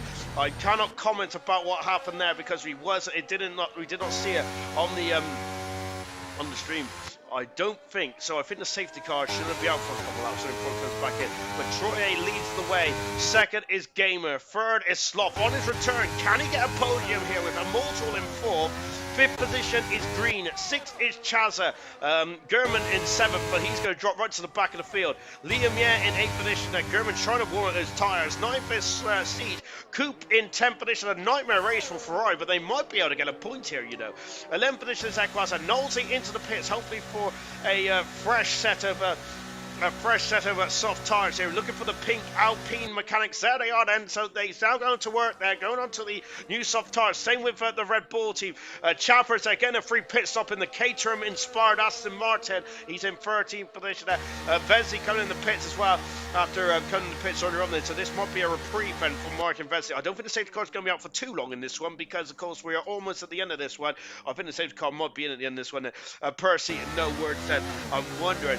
I'm putting 2 and 2 together and coming up with 78 here, but I'm wondering if Gurman and Percy came to blows. They were relatively close together, I think, on the track going into this section here. I'm not sure. I'm not sure. That's what I'm going to say. But Gurman was 10 seconds. Unless Gurman tried to avoid, I do not know. Come on, Equas, you've got this from Ultimate Beast as well. Ultimate Beast also prepping, Ultimate Beast prepping himself ready for tomorrow's race in Bahrain. Hopefully Silver doesn't have doesn't have 2 separate races in one here, like we've had tonight. Goodness gracious me, I've definitely earned me chocolate bar for tonight. Incredible. 2 drivers staying on soft tyres, which is a Gamer and a Gurman. I'm wondering though, hopefully a safety car comes in. I was hoping it would come in at the end of this lap. If the safety car don't come in, I wonder if the admin's probably just saying that this would be the end result then. If that is the case, then which would be something Gurman saying I love being taken out. So oh dear. So we're not sure who Gurman's by then. I did surmise it was him and Percy somehow come to blows. Oh dear. So yeah, it looks like Gurman and Percy have somehow come to blows on the track. Unfortunately, we get Percy out of the race, and we're down to 16 runners and riders in this one. But that's not good anywhere. We've got a serious question. It may be best when you say nothing at all on this. I do love the bit of the Roland Keaton nods as that is the second one of the day. Fantastic stuff indeed. Let's take stock. Lap 11 out of 14 here, close. If you just joined us, we've had, of course, the opening race there, we got stuck beyond the safety car, and then we had to do a lobby restart then, so the lobby restart then, and of course, Green there didn't come to the pits, and he has been flying the flag beautifully today for the Haas team, I believe he's driving for. Brilliant stuff indeed there. Now he's in 5th at the moment. Good stuff indeed there. Troy leads the way with Gamer. Great drive to 2nd at the moment. Sloth on his return to return to ALR in 3rd position, and I'm sure that this is Sloth's best career result, if I'm not very much mistaken. I am very much mistaken because he won a race, didn't he? Shocking behaviour indeed then. But Sloth then returning back to the action quite impressively indeed then. Troy then leads the way at the one then. Troy getting off his campaign to a very strong start, albeit He has certainly been involved in some action tonight, hasn't he, Troy? Has not been on his own way for the world champion, certainly not, but in quote, he is leading the way in the Mercedes house there. So it's a good start here for himself and the Mercedes team, and with a gamer in the AlphaTauri, which was Troy's team, wasn't it, last season? This team, he's gone to the Mercedes now. Sloth in third position, the McLaren. Goodness gracious me. A Moto in fourth. He's been there or thereabouts as he saved cars in this lap then. 2 laps in. 2 laps in to really have a final showdown. Vesey will get to the back, and Marky won't, but Marky at the moment does have that point for fastest lap here. All right then, here we go then, and let's see what Gordo is still feeling a bit salty about his Cadbury bites, and so we get going then. Once again, then 2 lap shootout this is going to be then. So Troy is going to be on used soft tyres. The drivers that got new tyres is Nosey, Chappers, Mr. Raging Bull, Vesley, and Marky. Marky is too far back to be a part of this final showdown, unfortunately. But the rest on the final 15, and who's that? That's German there, struggling to gain tyre. Remember him and Gamer, the 2 drivers that are on the medium compound tires. Sloth is having a look then into turn 1. Oh goodness me! And Sloth kind of get into second position here. He's having a look there. And he's had to take a face actually. He's going over the curb there. And there's a Williams off as well of a Moto. No, he isn't. He's back on that. He is going for broke. He's up the inside. He takes second position there. Gamer down into third. Then Sloth is dropped off the circuit. Sam Green is off. Oh no, Sam Green has been the hero of the day. German is off the circle as well. German out of the race, and oh dear, and oh my gosh, it's been a bit of a nightmare, hasn't it? Is that Knowles? What's happened there? We got more action as well. Marquis now for the 15th position. We got Chappers jumping down the order as well. Troy leads the way, 8-10 second in front of Immortal in second. Third is Gamer, but he's going to have the interest of majority of the field. Equaz has got past Coop, who's down into 12th position now. And who's that? Coop has got no wing there. Coop has got no wing, unfortunately, for the second time this race. Liam, yeah, and Green. Oh, and Liam has been forced off the circuit by his teammate there.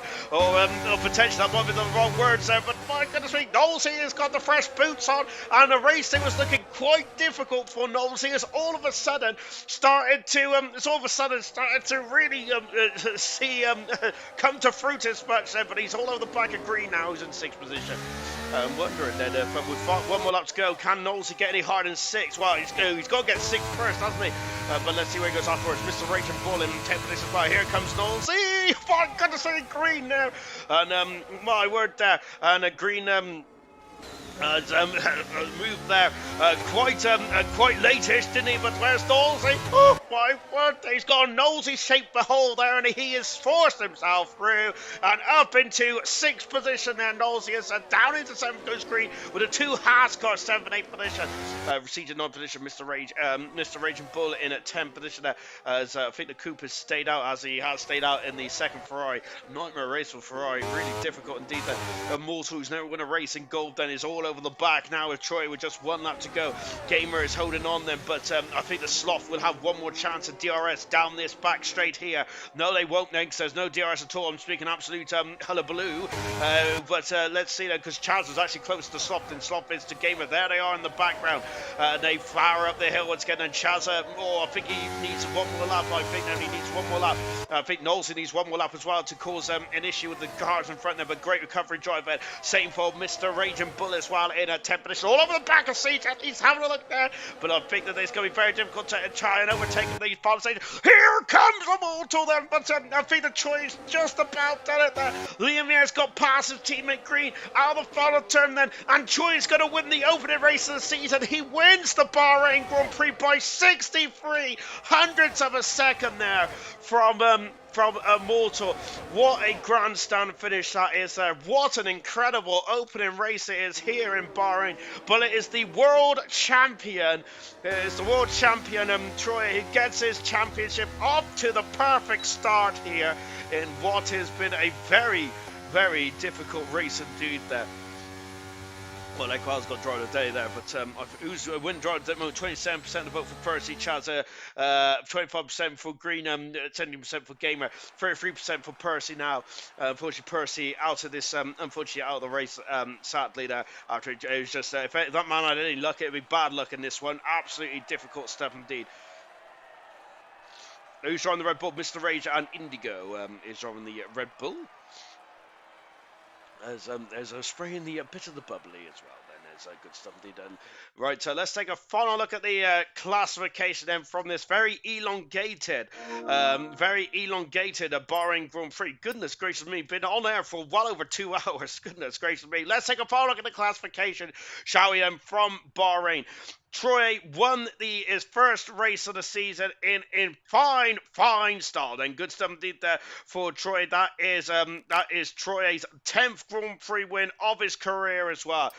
Second was a multi-state, equaling his best result then, but 6,300 second away from Troy. Goodness gracious me. Third position was Gamer there. Great drive from Gamer there.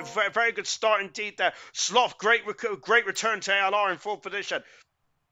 Chazza in fifth with Knowlesy, a great recovery driving sixth. It was looking bleak for Knowlesy before that safety car. Liam, yeah, seventh, just in front of Green, who finished today for the end. Siege in ninth, and 10th position is Mr. Raging Bull. Equals in 11th, 12th was Vesey, Coop is 13th, Marky in 14th, Chappers in 15th, German out of the race along with Percy as well. And Marky got the fastest lap of the race in the end then.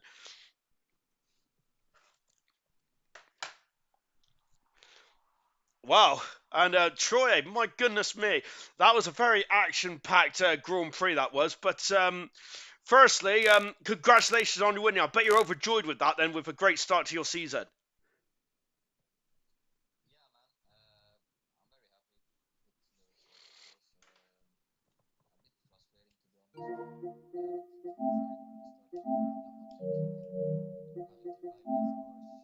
In the first place, and then the game making us having to restart and stuff like that. I don't know.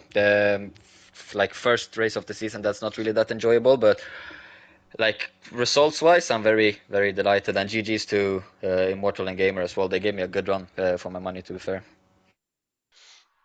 And yes, I do concur with that completely because I don't like the multiplayer cars, and also yeah, that restart was a bit rubbish to be fair as well. But hats off to Farf for getting it all sorted. But yeah, that restart very much put you under the cosh then, and very much the final stage there, Mortal was very much pressurising you there, but 6,300 a second in the end. Then I gotta say that was a close finish there. I bet you was a bit concerned, weren't you?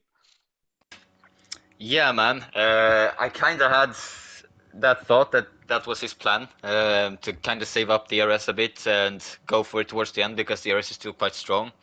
I think he had like a lap or so fresher tires, which doesn't sound a lot, but around Bahrain and like with this game as well, how tire wear works, that's quite a big advantage. So I was a bit worried when I saw him get up to P2 that early. Luckily for me, it was just 2 laps to the finish line. So yeah, obviously he would probably clearly have got me with 1 more lap to go. So I was delighted, and I was surprised that like he was really far back going on to that final straight towards the finish line. So I was surprised that he gained that much speed towards me. And then like towards those final split seconds, I got really worried because it looked like he could almost get me, you know. But yeah, I managed to get it over the line towards the end. And we got to touch upon the incident between yourself and Boxtel. We seen it on stream. Then, what do you make? What do you make of it? Then, goodness me, it looks like we're gonna have more action this season. But talk us about that incident between yourself and Boxtel. Yeah, man, it started early on because I kind of set up for an overtake quite early. I saw his light flashing, and I was on 100% ERS, so I wasn't even expecting him to fight it in the first place, since he was out of ERS, and I was I was quite far ahead going into turn 3, I think it was, that right-hander. And then, yeah, we were going side by side, a bit of wheel bumping in going into that S section. Uh, I tried to leave him enough space to like make the corner, but yeah, at the end of the day, we're rivals, and I'm not gonna leave him overly much space. I'm just gonna leave him the space necessary for him to make the corner, but nothing more than that. And I felt that's what I did, and like things like that are part of it. I got unlucky twice in not similar collisions, but two collisions with him last season, and I I couldn't do anything about it, and yeah, it really like screwed me over those races. So I guess it's part of it in one way as well. Unfortunate that it had to be already in the first race, but I mean, it is what it is, I guess, and it's so good for me that both Boxel and I think Percy had a very unlucky race with these connections and DNFs or whatever it was. So it's good that my two rivals from last season have started off quite poorly or unlucky. I kind of needed this start or this head start, I guess. And then finishing off on a high. That is your 10th Grand Prix win of your career, and in your 67th Grand Prix start as well. That's almost a win every 6 races there. My maths is terrible as well, but how that sounds pretty impressive, doesn't it? Then you've come such a long way, of course. There, and when you come into this race, then did you feel that there is an extra pressure being the champion, like the man with the target on his back? Not really, because there's a lot of guys capable of like putting in laps like I do and get the wins and everything.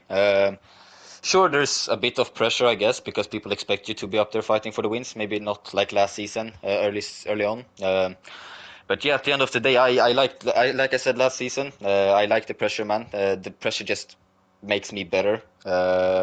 Diamonds are made under pressure, and that's kind of what you need to like handle if you want to win championships and races. So I don't mind the pressure, man. Let it come. Brilliant stuff. Well done today, Troy. Your 10th Grand Prix win of your career and your first Grand Prix win of the season. It's an absolutely perfect way to start your season. Really well done indeed. Let's come to Gamer then. Of course, Gamer had a very strong end to the season last season, if I very much remember rightly. And today, Gamer, you was very much at the sharp end of the field then. But did you feel that safety car very much marred the end of what could have been a very strong end there? Maybe a second position. Yeah, that safety car was a bit annoying for me, but nonetheless, I think they will have catched up to me because I lost DRS on Troy. I was trying to stay within his DRS because that's so powerful on this game, especially on Bahrain. But I didn't manage to do because he was on softer tires. So yeah, it was a bit annoying. I used all my ERS to try and stay in it, but it didn't work. And yeah, with safety car coming, of course you can recharge the battery then. But yeah, they are just so much faster. On the restart, I had some wheel spin, so that was a bit annoying going into turn one. And talk us about your season as a whole going into this one. What are you aiming for this season? Of course, maybe you can get a Grand Prix win, or are you thinking harder than that? Are you thinking more championship campaign? I think I can win some races, but if I want to do that, I need to sort out my qualifying because I have done a few races already and I'm always a few times away of pole. And I need to sort that out if I want to win races because now I was P7 on the grid and I did a personal best of 28.0 actually before the race, but now I only managed to do a 29.3, so I don't know what happened to be fair. I was really stirred in with the back of the car. I was sliding a lot also in the race, so yeah, I need to sort those issues out to have a go for it. Yeah, I think you mentioned that in the comments as well about you struggling with the back end. Then so how difficult is that going in? Because in qualifying, I bet you that causes so much loss of time, doesn't it? Was that just in the race where you're struggling?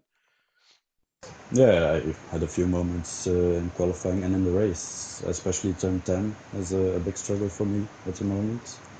Yeah, it's also my first few races without ABS, so that's also part of it. But it's going pretty well, so I'm going in the right direction, and I think I can sort those issues out to not lose that much time anymore because I had in the race at turn 10 a big lockup, went off track, and I lost the position because of it. So that's not ideal. So I need to sort this thing out. And going into next week then in Saudi Arabia, how are you feeling then for that circuit? And it's the fastest street circuit on the calendar. One wrong move and you're going to be in the barrier then. But how do you feel about tracks like that?